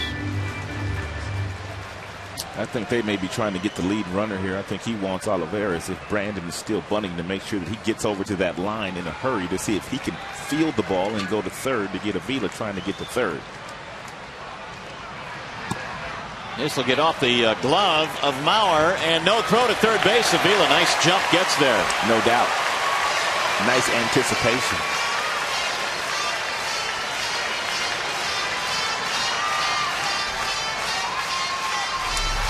And once this ball goes in the glove of Mauer, Avila takes very little time. And recognizing that, shuffling, and then able to get over to third base without a play. The definition of a pass ball there. Hit him right in the glove. 1 ball, 1 strike. Runners at first and third.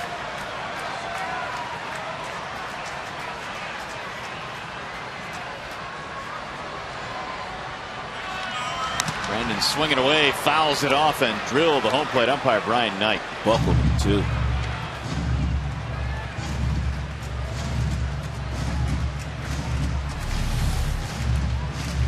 Joe Mauer going to take a little stroll out halfway of the mound to make sure he gives him a chance to gather himself.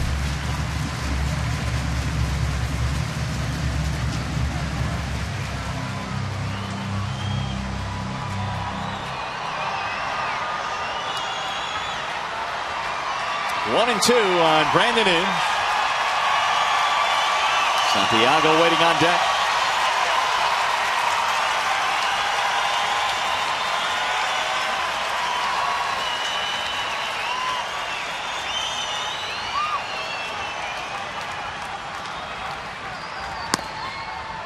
Tried to thread the outside corner, couldn't do it.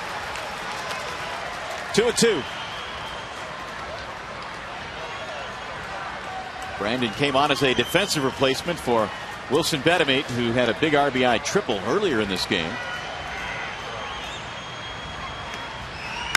Driven down the left field line, and that ball is caught on the run by Tassoni. Run will score, though. Inge drives one in with a sacrifice fly.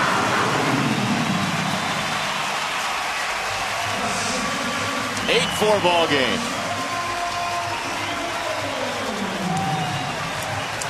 It is now time for the Jimmy John's Freaky Fast delivery of the game, and we showed you earlier it was Avila playing long ball. It was also Santiago in this game, hitting a 2-run shot, climbing the ladder, getting a fastball, and depositing it in the right field seats. Here's Santiago. That'll get way foul down the right field line. Easy, Raymond. Easy, Raymond. You might have hit that one harder than the home run. He must have got him a new shipment of bats for the last month of the season. Well, I have to start batting him fourth. Or not. That belongs to Cabrera in this lineup. Yes. Here's the 0-1. Mauer scoops that one up on the backhand. So the Tigers now lead by 4. They get another big run here.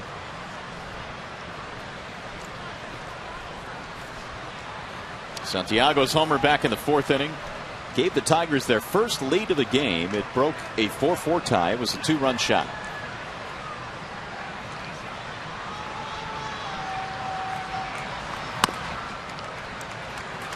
Two and one.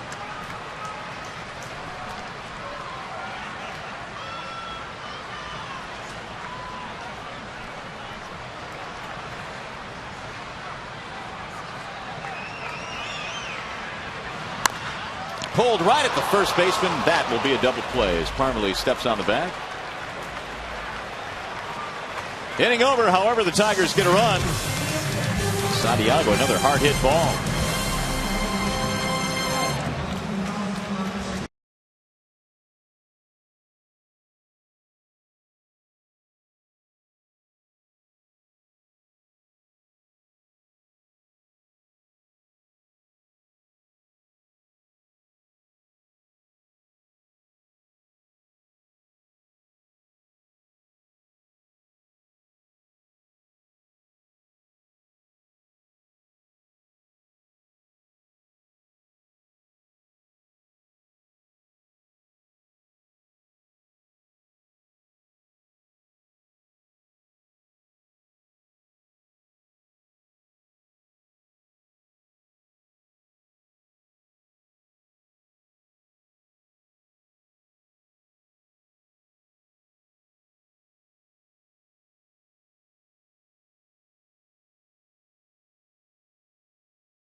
Well, it's not a safe situation, but it's a show nonetheless. And the Tigers are leading at 8-4 as Jose Valverde checks in to try and get the final 3 outs here in the 9th inning. 65th game now that Valverde has been in. He comes in with 42 saves and 42 chances with an earned run average just a shade under 2.5. But what a season it has been for Valverde, making his second consecutive All-Star team with the Tigers. First pitch is in there for a strike on Rene Tassoni. He leads it off here in the 9th inning. Tassoni is 0 for 3.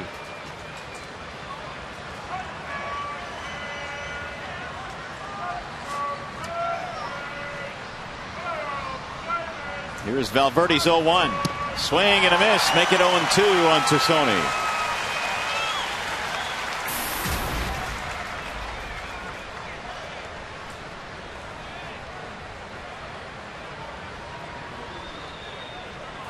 So the Tigers going deep into the pen tonight. Schlereth, Perry, Benoit, Valverde. After Brad Penny went 5 innings. And he stands to be the winner in this game. Outside. 1-2 on Tassoni.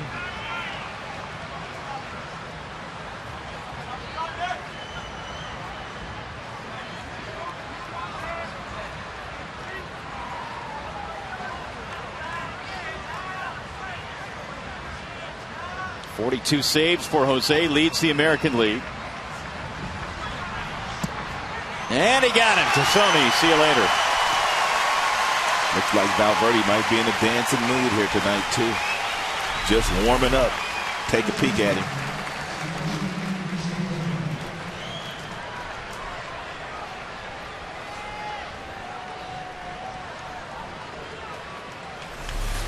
Now Nishioka.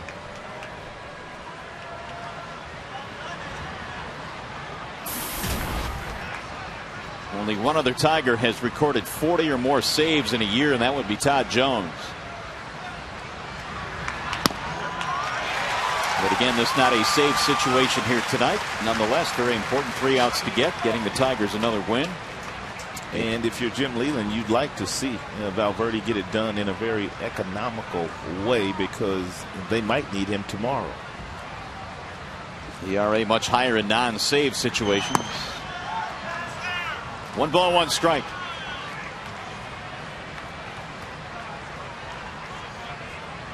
Nishioka tonight has an infield hit and a walk.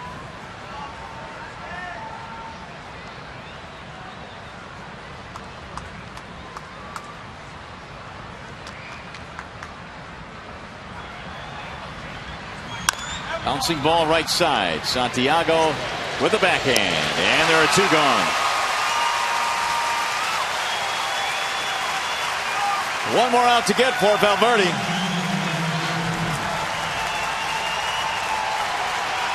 And here comes the crowd. Just under 36,000 tonight.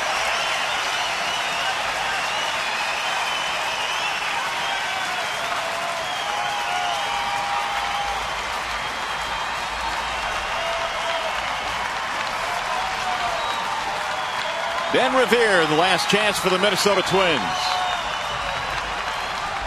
35,996 officially the attendance here this evening. Ball 1.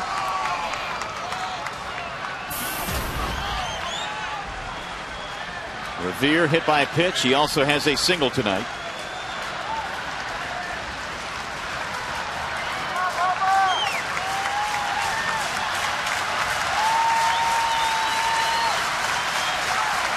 And the 1-0. 2 balls, no strikes on Ben Revere.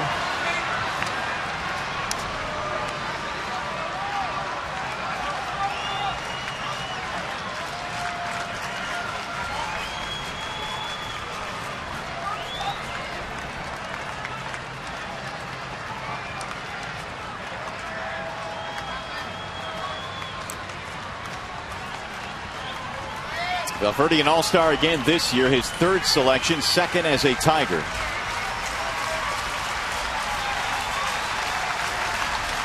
And his 2-0 pitch. Strike called in the outer edge, 2-1.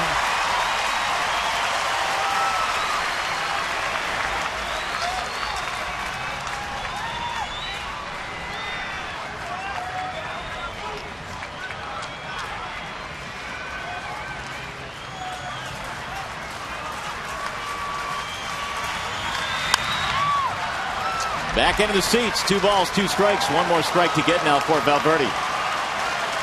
Tigers fell behind early 4-0. They scored 3 in the 2nd, 3 in the 4th. 8 unanswered runs.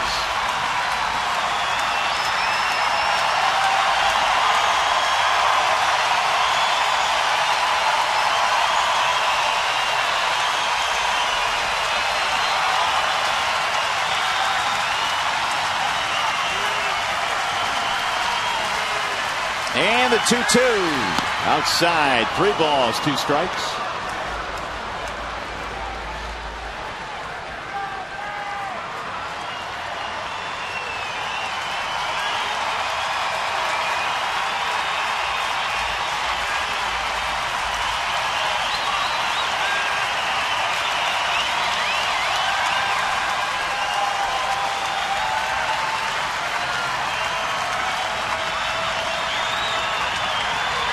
Swing and a miss. He struck him out.